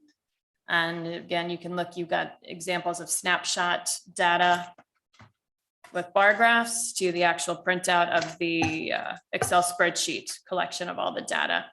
So it seems from just looking at the responses, 65.5% strongly agree that they are aware of the presence of the bucket tree. I understand the purpose of the town-sponsored bucket. 65.5% of respondents said, yeah, I get the purpose. But number 3 was quite interesting. I've used the buckets on our bucket tree to collect trash. And that was 48.3%. That is a 1. So strongly disagree, to just 34.5% saying strongly agree. I believe they do believe it is useful, 62.1%. And do they encourage others in their community? And 62.1% saying they would like to see additional bucket trees installed at other communities along the beach. I did provide them also with an opportunity to give feedback in the form of comments. Again, those you can see if you have your readers on this spreadsheet or on there. You hold it far enough away or utilize your readers. But that was also interesting feedback on some of the direct comments that we got. Everything from, here, let me pull up mine. Love it, great initiative. There was a request for more education about them so that we could distribute. Is there even an educational flyer that could be distributed in the mailroom to inform other individuals about it? I think quite funny. I think having the long handled tongs would be very helpful and much easier on my back. But again, they're out there utilizing the trees, but there were some comments when you open it up for individual feedback, and I appreciate people's, saying it like it is in their eyes. But a flyer that explains the program would be nice, or just the idea at Trafalgar. There's a garbage can adjacent to the tree. As a result, I do not believe anyone uses the bucket trees. Please have that removed. It's an eyesore. Again, I'm wondering if we can change points of view or perspective if they understood and had a better idea of their usage and why it is beneficial. But I'm not sure I understand, Nick, if you don't mind. At Trafalgar, there's a garbage can next to the tree, but they don't believe that's the impediment to using the bucket tree? which, let me scroll back up. I'm on I page think they 60. see it as, if here, at Trafalgar, there's a garbage can adjacent to the tree, bucket tree. Right. As a result, I do not believe I have seen anyone use the tree. If I'm interpreting, my personal interpretation would be, it's why would I bother to use a bucket if there's a garbage can there? So I think and then I would extrapolate that into saying, okay, then it's not clearly understood that the bucket can travel with you up and down the beach, and then you bring the trash back. So it would lend itself to the synthesis of the idea that better education would be a good idea as to the purpose. Not everybody understands the purpose. You should have added. Put it on the manager's report. Explain to them how to use it. Should have added a demographic component to this, where they come from. It is. No. I mean, People. no, I mean, it is as it pertains to the community. If they, I did give them the option, that's important to note too on the survey, it was not required to do if they didn't feel comfortable. I wanted, I always want to make sure individuals, it was an Well- anonymous survey, but if they didn't feel like identifying their community, that's why you'll see some that are blank. Well, That one was not required. in deference to the fact that there are significant, I would doubt very much anything like this was used, or I've never seen it used up north, where a lot of people, northeast based people, where they have beaches are cleaned professionally or cleaned by other individuals. This isn't necessarily something you would actually find up there. I've never seen a bucket tree Yep. in New Jersey, at least in New York. But perhaps there's a reason why they believe it's somebody else's job, and that they don't understand that this is But- a private situation where we have a circumstance we want to try to preserve the beach privately. And that's an impediment to that. But I think it's an education issue, because if people are Exactly. they're thinking that the bucket, I really appreciate your report, by the way. I think it was very But well done. I think And it's I- very interesting that on question number 2, I understand the purpose of the tree. And yeah, 65.5% saying, completely agree, with even an additional 10.3% saying, yeah, I agree, and then strongly agree. But that disconnect over total education. But it would just be my recommendation, because I know our community is on the wait list for a bucket tree, to continue to do some form again of education to the populace of the purpose and the why of what's going on. I just want to put, I had asked for this to be a separate agenda item, but somehow it just kind of all got put together in the packet. But the last page with all the photographs, oh, thank you so much, Ms. Thomas, for putting that up there in color. Just as a support again of the need and how we could present this, whether it's to the town or the commission, others. At Highland Beach Club, we do our own informal. As the chair of the social committee there, I organize every month. We're doing another one on Saturday. We have our own buckets because we could not obtain buckets from the town. We went through that discussion. They would not provide them, and that could be a separate conversation, but I understood after the discussion why they could not provide the buckets to us. So Mhm. I bought my own, but Well, we go out every month and pick up trash. As it's stated, there's our 3 dates, and there is a need. There is a definitive need. I don't think people really realize how much is out there, but when you see that's our first group of people was out there, and that was just one group's collection of Hey, trash. Nikki, on Bel Air Drive, I noticed that one of the buckets has all these holes in it. That's so that they don't blow away and the water doesn't collect in them. Oh, I thought somebody. No, No, that's so they- that they Oh, don't I blow get it, I away get and it. water doesn't collect. But Okay, again, I just wanted to present some of those. And could you scroll up, please, Ms. Thomas? It's hard to see. I was taking pictures last go around.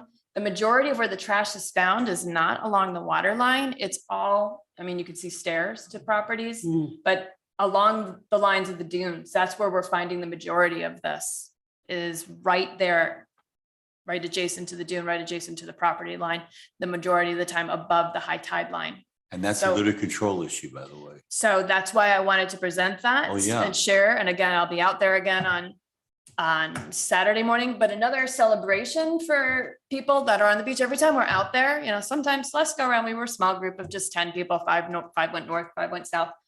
People stop us all the time saying, oh, how can we get involved? Is this no, this is our private community doing this, and I can't take on the responsibility for other communities from an insurance purpose and all the things that can sometimes bog us down. But I encourage you to start one in your own community. Look how many people are out here, or utilize the bucket trees if you have them. And again, people are like, oh, well, we live at Trafalgar. Oh, you have a bucket tree.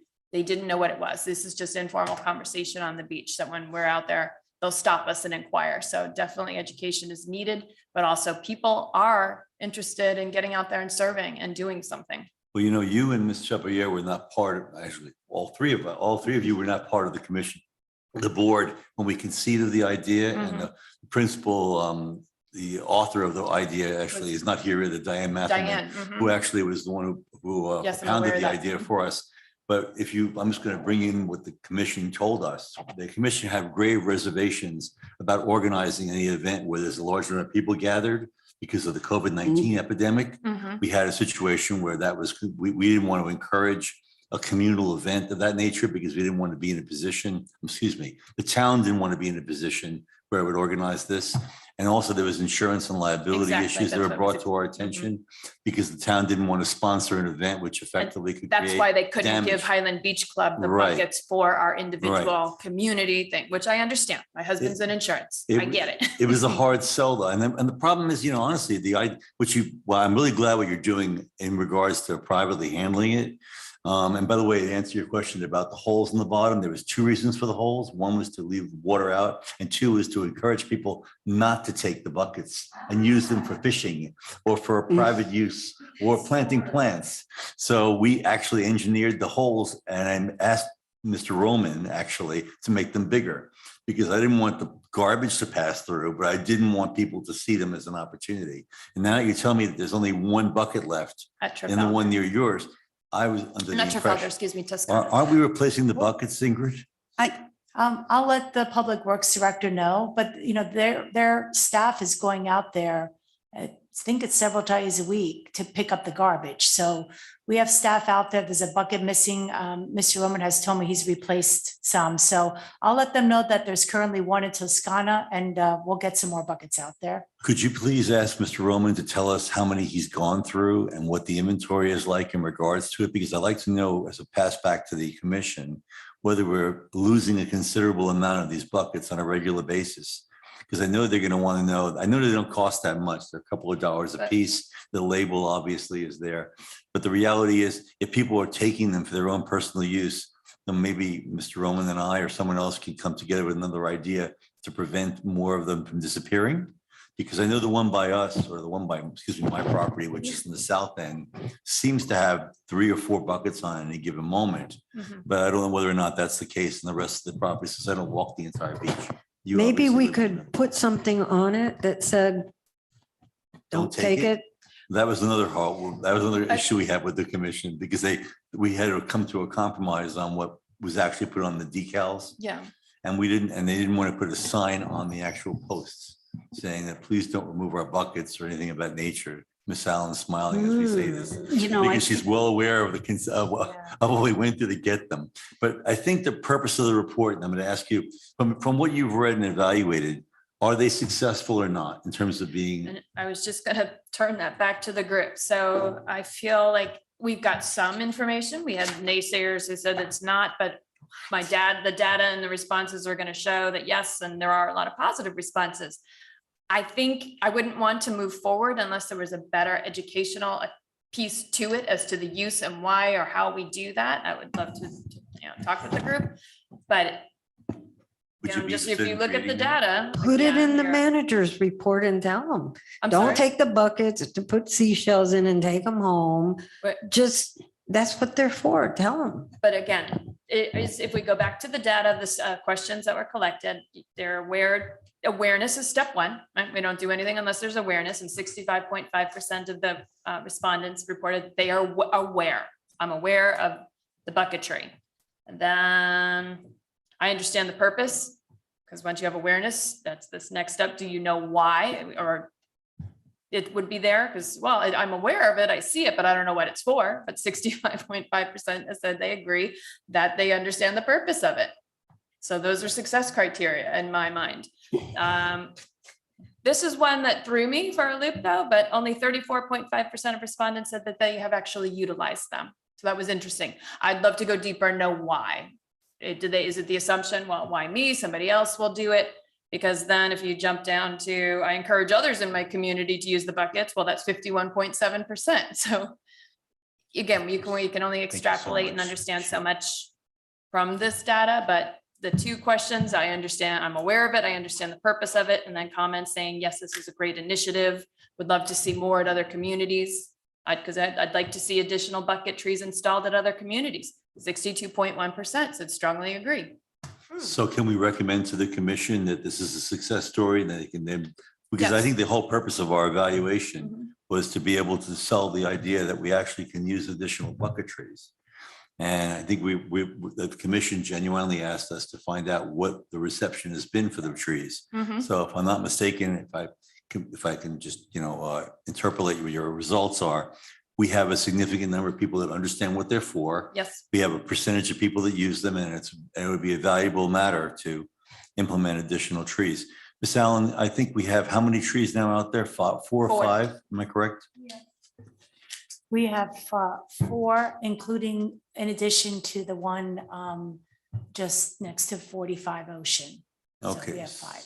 So, and we were asking for additional trees. So how many did we ask the commission to approve? I have the recommendation in front of me from the board. That was on August 11th.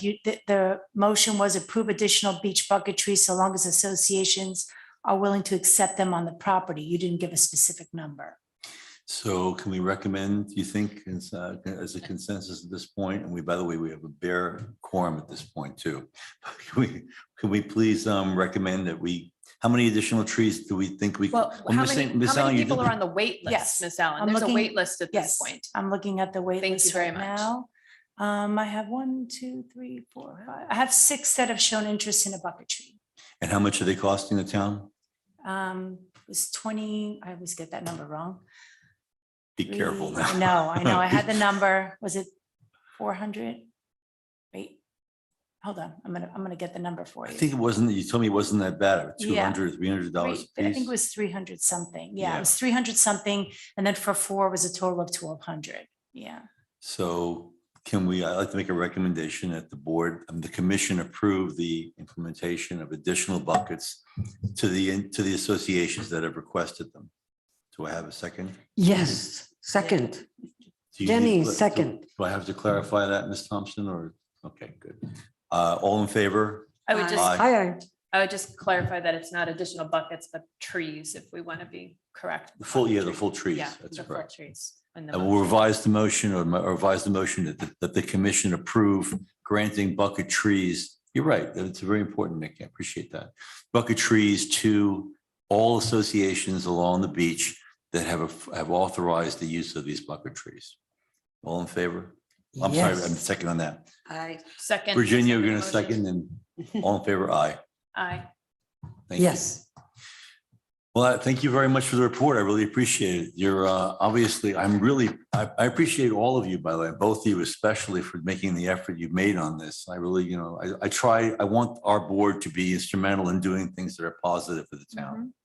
And I know that it's an uphill battle to some degree because we're faced with private beach owning issues and issues associated with apathy.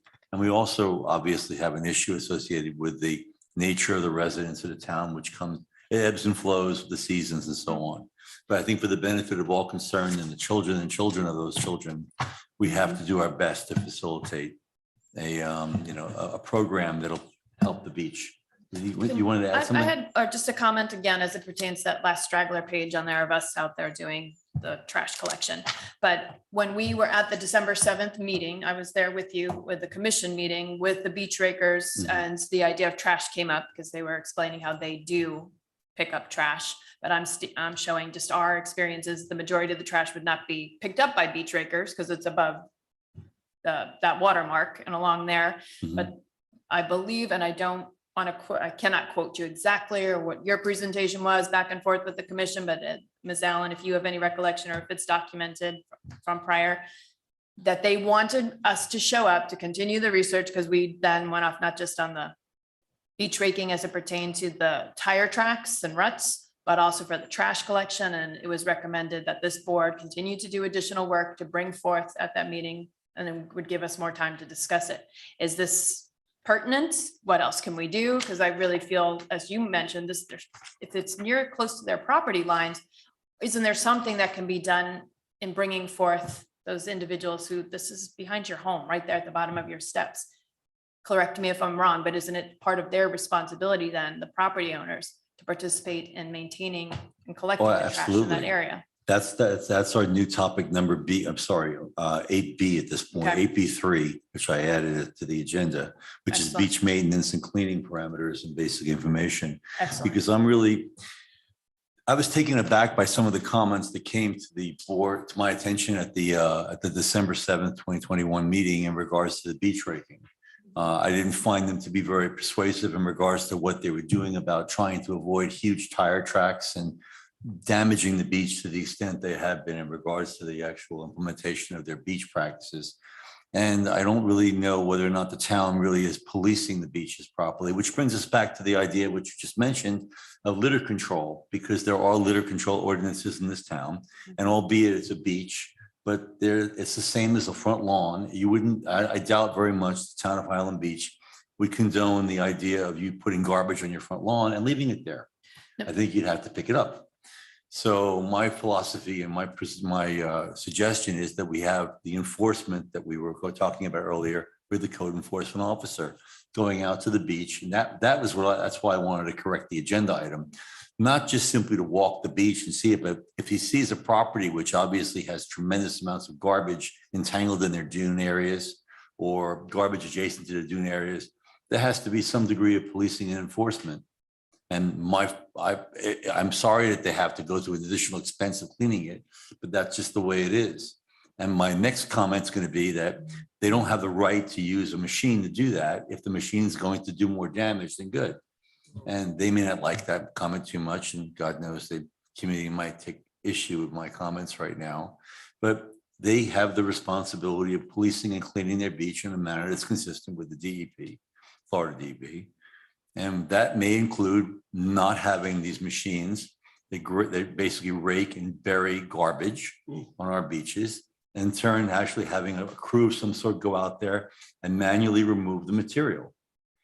And the only reason why it's not being done that way is because of economic issues that are associated with these private beach owners who would rather pay a couple of $100s or whatever. I have no idea what it costs them to do the beach raking, but they'd rather have it smoothed over and buried than have it collected and put away in the right place. And that's something which I think is a town issue, which basically has to be addressed. And we have code, we already have a provision in our code about litter control. And I think that the recommendation from this board has to be that not enough is being done to enforce the actual ordinances that we currently have to facilitate this. And that's why it brings us up to the same point with Mayor Hillman's comment about dealing with the situation and not pushing it down the road. And I'd like the recommendation to come to the board that the town seriously consider reviewing and enforcing the ordinance that exists on our records. Miss Allen, do you happen to know the ordinance? Is it section 10 something? Let me pull it up. I didn't bring it with me. I'm sorry. I believe it's chapter 5. Let me pull it up real quick.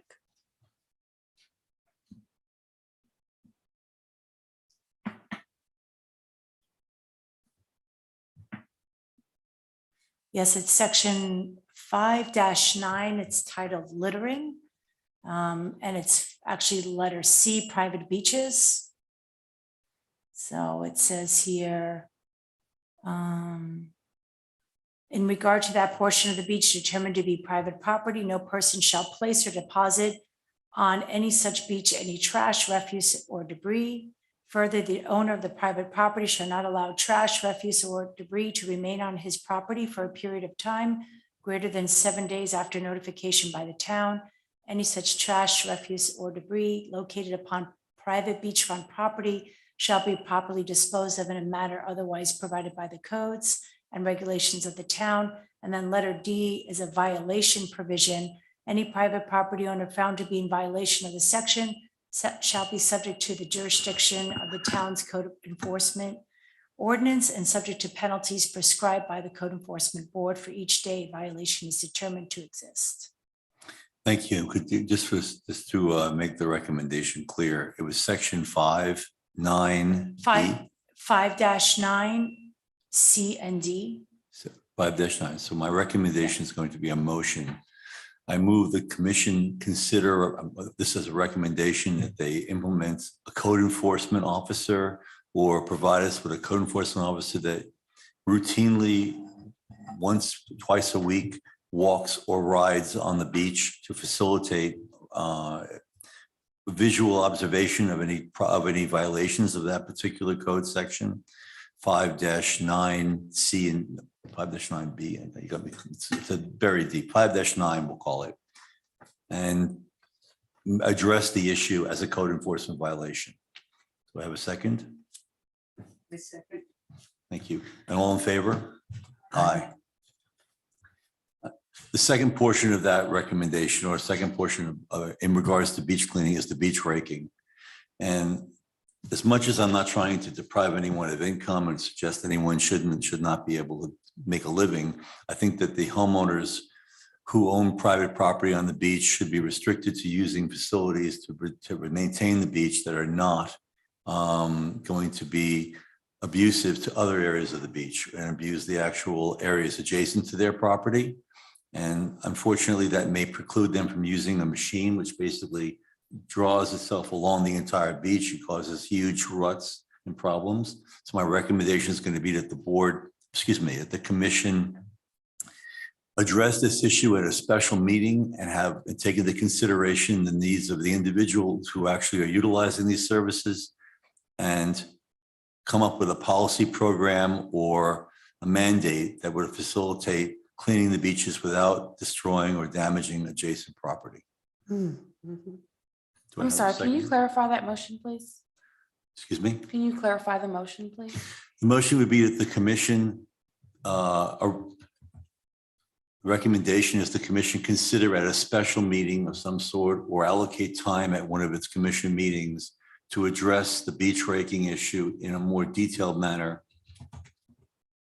and take into consideration the needs of the entire population of Highland Beach, or all residents of Highland Beach and all beach owners in regards to this particular process. I guess I can't say it much more succinctly. I'm sorry. Does that sound right? You're welcome to clarify. Please jump in and clarify that. Is that all right? We'll agree. Okay, I need a second on that. Second. All in favor? Aye. Thank you. Aye. Thank God we have transcription, right? Okay, now onward and upward. So that was really under topic B3 of that section 8.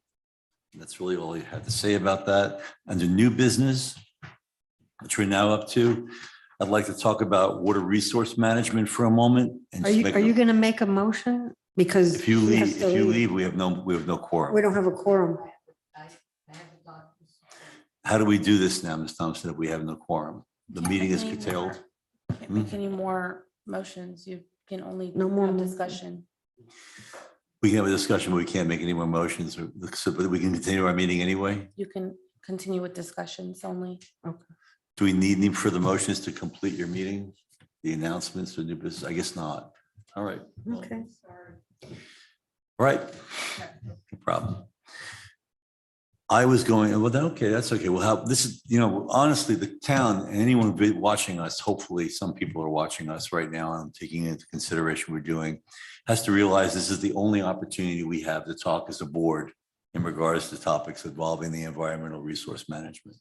So we're precluded from having this conversation elsewhere. So what I was going to bring up as an additional topic is water resource management. And the reason why I'm bringing it up is because I noticed a lot of individuals who, at least I walk A1A all the time, have sprinkler systems going on in the middle of a rainstorm. And I just don't understand their rationale for having it. And I'm not suggesting that they're not entitled to have it if they want to add more water to the otherwise wet streets. But I think if we, perhaps as a board, we could recommend to them at some time in the future that we have some kind of a public awareness campaign, that there are rain monitors you can put on your system that would save them a significant amount of money, because water management, although we're not at a crisis point like in California, and I don't know, Colorado is having a problem too, but we need to be able to explain to them that you don't need to have your sprinklers going off in the middle of a rainstorm. I have a rain monitor on my system that basically trips off the system if there's a certain amount of water in the environment. And I thought that would be something which would be useful to the town residents because I don't think a lot of people know about it. Yeah, I agree, because in Colorado, it is a problem as well, seeing them in the rain. And it also can lead to atrophy of the plants and increase the molds and the growth because they're so saturated at this point, it leads to death of the plants that have been planted. But the majority of people are not aware that they exist. Cities in Colorado, again, that's where I was living prior to moving here, have taken the initiative. So entire cities in some parts of Colorado and their common areas have installed them, and it has done an incredible job of. Are they mandating them or are they just simply installing, the people? They have not gotten to a point of mandating them among private property, but the public properties, public parks and different things all have them, or along the greenways on highways. They've taken the step forward to ensure that that is not happening anymore. Yeah. But it was, again, awareness and then education as to the need. It makes most sense. I mean, you think you want to turn off your system in the middle of, a heavy downpour, but unfortunately, a lot of people have it on clocks and they don't do it. So I thought, all right, we have a water system. We just put it just for educational reasons, because both of you are, no, actually, Ms. Chapelier's been here for 30 years. So she actually has seen it. We put a huge amount of money into our water treatment plant. We actually have a pretty good one and our water quality is pretty good, but it's not infinite.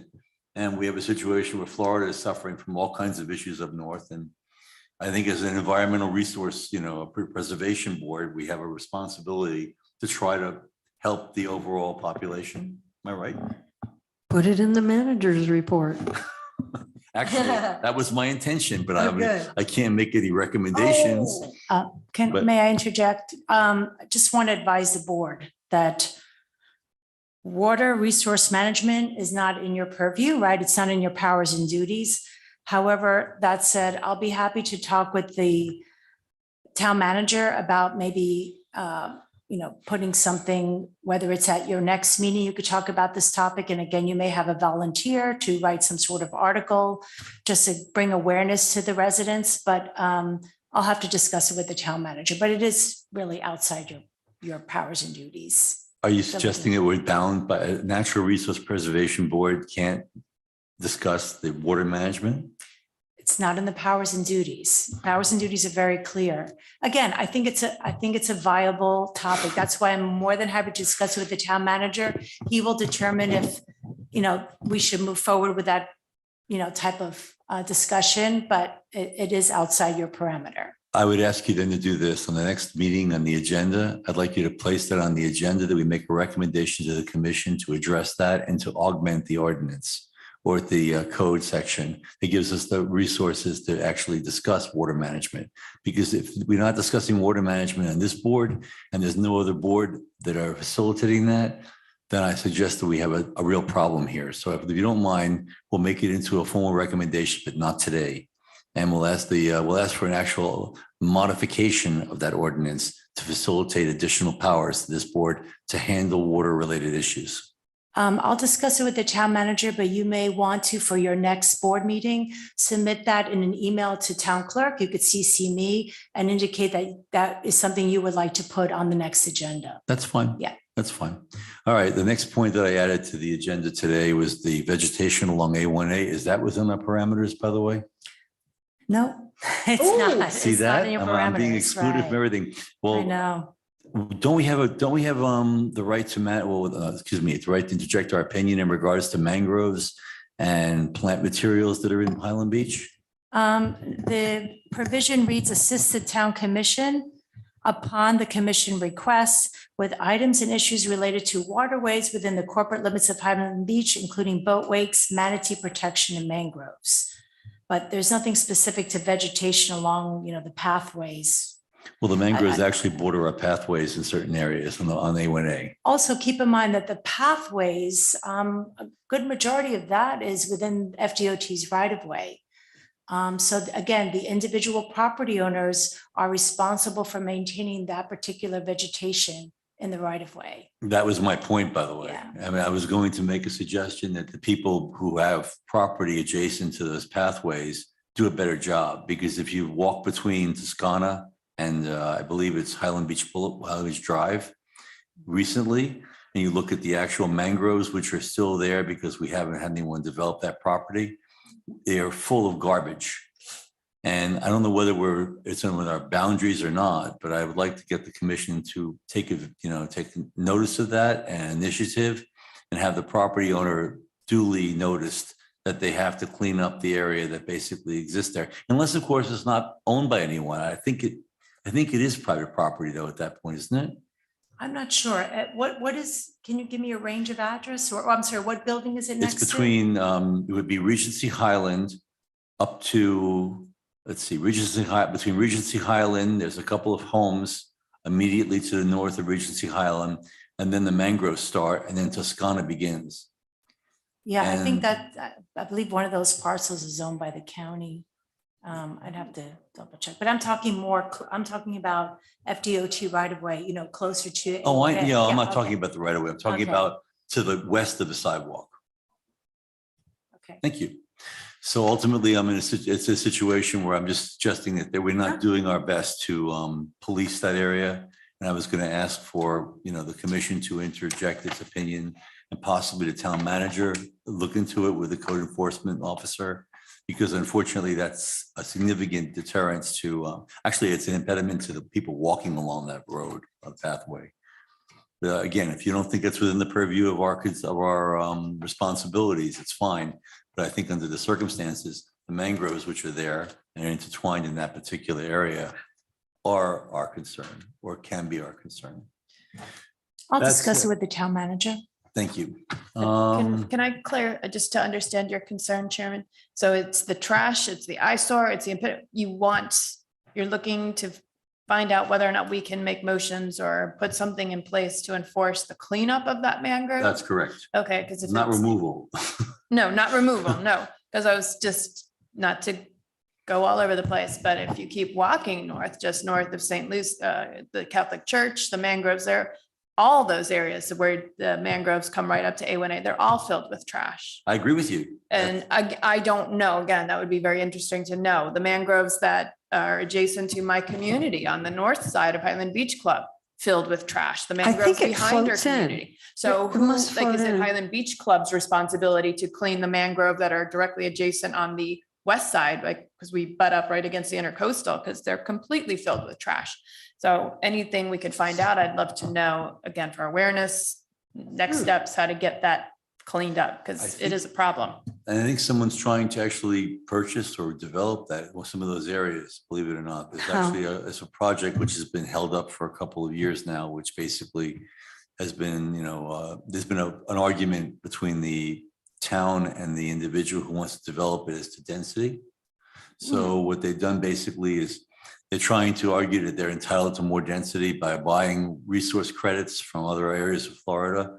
And the reality is, the argument the town has made back is you can't take away the mangroves because that's part of our environment. I'm not going to speak out of turn because I'm positive our town planner who is sitting there and basically kindly listening to this knows more about this topic than I do, but there is a development issue associated with some of the areas. Am I correct?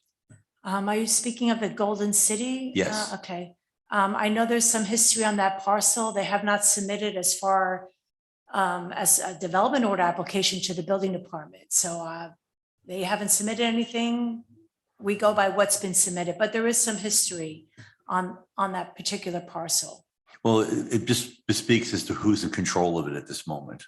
And if they bought the parcel and intended to develop it and can't develop it and are leaving it looking like an eyesore, then I think it's a natural resource issue at that point. But again, it goes back to my other comment that if the ordinance is so restrictive that we're not able to address what amounts to being, an environmental impact issue like that, I don't think it's something appropriate. And I think the commission might be conceivably change that ordinance or at least expand our responsibilities so we can make a recommendation of that nature. Ultimately, we're only a recommendation board. So we don't get Yeah. code enforcement. But again, from my point too, to build on that, who is responsible for or if we have mangroves adjacent to our property at Highland Beach Club, right, they're directly abutting the property line where our townhouses are in the back.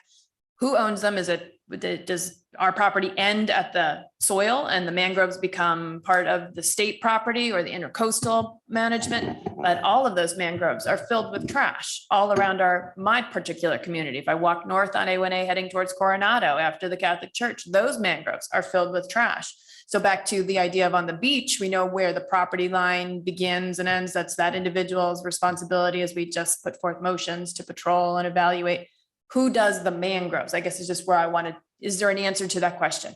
Who is responsible for that? Or is there anything we can do to evaluate and enforce the cleanup of those natural areas? Actually, the mangroves are a habitat for the manatees. Yes, they are. Yeah, And so- guess what? We have manatee, we definitely have manatees under our. Oh my So God. Ms. Allen, Am I did you have an correct? answer to my question? Like, is No, there no, any, is there any clear black and white or is it very gray? No, if you go to the Palm Beach County Property Appraiser's website, you could type in your address and you'll see the property line for that particular, you said it's Toscana? Is that where you live? I'm sorry. Highland Beach Club, What is the property address?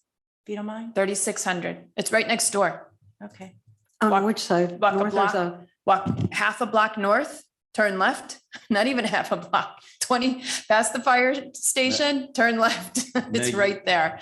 But 3600 is our property office. I'm 3604. We have multiple buildings in there. Oh, okay. But again, so there's the question of where does our property end? But if there's just north of the Catholic Church, mangroves, is that Yeah. I'm owned, gonna- not? But if it is owned, whose responsibility is it? Or it seems like I'm getting, again, it Yeah. can be very gray, but that would Well- be something I'd love to pursue as well, because there is trash when the low tide is in and the intercoastal, you can see, Yeah. it's unbelievable what is in the mangroves. Well, I- after the meeting, I'll be happy to show you the Palm Beach County Property Appraiser. You'll see the property line. I mean, I think if you have a survey of the property, it could clearly show you where those mangroves fall and who's responsible. But I could show you right here on the Palm Beach County Property Appraiser, the property line. I see there's some mangroves, that are within the property line. You'll let me know if these are the ones you're talking about. I'll be happy to show you after the meeting. I know our community trims them, so we must have some ownership over them, or else we wouldn't be allowed, because they were just cutting them last week. I don't know if that's within what they should or shouldn't be doing as well. Oh, yeah, they trim You them guys every were trimming the mangrove? They trim the mangroves every year. But it would just be something interesting for me. I'd love to. And I don't know if we can do this at this point, because we don't have people, but I'd love to learn more. I'd be happy to do more research as to we know what exists on the beach side, what exists on this side when you see these open spaces, that there's no development, it's all mangrove, and it says, protect, all the signs are up, please do not disturb, yada, yada, yada. But Research. there's trash in there. I don't even really think it's people walking by and dumping. It's coming and No, washing it comes down. in the But who intercoastal. goes in and cleans it up, or what initiative can be made to? I see it identify floating things? down my canal. Yeah. I try to take my net and try to grab some of Yeah. it. But But I have thank a you, que- Miss Allen, I will look into that for the property appraiser. I But really like that. again, it's very interesting to me to note, like, we have definitive things as it pertains to the beach side, but whose responsibility, or how can we move forward with thinking and putting some type of enforcement into the cleanup in there as well. If you'd be kind to do that work, I think it'd be a wonderful contribution to the board. I have a question for Maggie, because you're a biology background basically, and you're a manatee specialist at this point. Our resident manatee specialist. Oh, yeah. What, do they depend on the mangroves for food supply? They eat Food- grass. Oh, They but eat- they might hang out to get out of the boat's way. but is a polluted mangrove a danger to manatees? Yeah, of course. Okay, can you give me something back on that? I will. Because that really. Am I allowed to email you, or do I have to tell you in 3 months? No, you can tell me, but you can email through Miss Through Allen's Miss- office or the Oh, town okay, clerk. okay. So you want to I've- know, is I've done that litter research as well. toxic to manatees? Because obviously I'm trying to conceivably tie what we have, whatever we do Got it. here and whatever recommendations we make into what our Okay. parameters are at the I will moment. Look into that.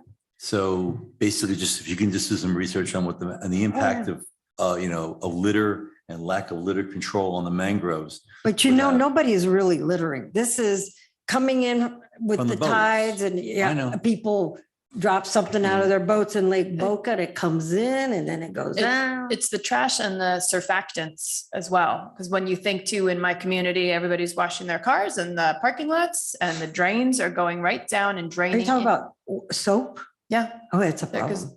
And there's the visual you can see, and then if you're trained, because I too have My undergrad was biology, and I too, Maggie and I talked about this once. We were both science teachers. God bless us both. I did middle school. Nev But- did a presentation, which is, sorry to interrupt you, by the Mhm. way, I apologize. But Nev did a presentation and she incorporated it into the manager's minute, which is actually embedded in some of our notes about phosphates and Yep. about car wash over. I'm not sure we stressed it enough. But Okay, I can I've add that. seen that, and I was looking on our website as it pertain to education, but it's still, again, I think something that needs to be shared and what can be done from each community into that. Because I watch people every day and try and encourage them, like, you realize I guess I that's have a going broader right view. into the mangroves. Yeah, I have a broader view of water management or environmental resource management than conceivably what may be restricted to by the ordinances that give rise to our board. But I think the commission would be we receive that information well. And if we're beyond the boundaries, at least they can consider it. But right now, as I say, we're inhibited by not being able to make a recommendation, a formal recommendation. We can do the But research. I can make a public comment at the next board meeting, the commission meeting rather. And hopefully before our next board meeting, have some feedback from both of you. And I'm going to try to continue to pursue the issues I discussed with the beach cleaning, because I think that's a really important topic that was not addressed entirely by the commission. And I know the mayor, the commissioners also, they were receptive to the idea of doing something to implement a change. The question is how that's going to come about and whether the town wants to spend the resources to have a code enforcement compliance officer out there. Because really, it's all a matter of, policing it, to be honest with you. I mean, even the mangrove issue is a matter of policing it. But as Maggie just pointed out, the boats are dragging the garbage from the ocean, from the intercoastal ICW. It's just And- out there. But they It comes wouldn't be in. out there if they didn't throw it off the side of Well, their they- boat. How many times have you been out there and all of a sudden, oh my God, my water bottle, that's Yeah, happened that's to me different. once or Yeah. twice, but no. You would never do something like that. You No, jump in I after it. would not. I'm very environmentally aware of I'm just being consequences. a little light about it. Okay. Well, Okay. any other comments, questions about new business anyone wants to bring up? No. We discussed vegetation. We discussed that. We talked about everything else. All right. On that note, bearing in mind that we have completed our obligations today, we're going to make the announcements which are required to be read. And those are that February 8th, 2022 at 1 p.m. There'll be a code enforcement board regular meeting. On February 10th, 2022 at 9:30 a.m., a planning board regular meeting was canceled. So everyone should know that that's not going to take place. On February 15th, 2022 at 1:30 p.m., a town commission meeting will be held. And on February 21st, 2022, town hall is closed in observance of President's Day. Ooh. Bearing that in mind, there being no further business to come before the board, I'm going to move that we adjourn the meeting. I suppose we can do that, Ms. Thompson, correct? Or do we have to Well, spend the night because we don't have a quorum? We have a quorum. Motion to adjourn.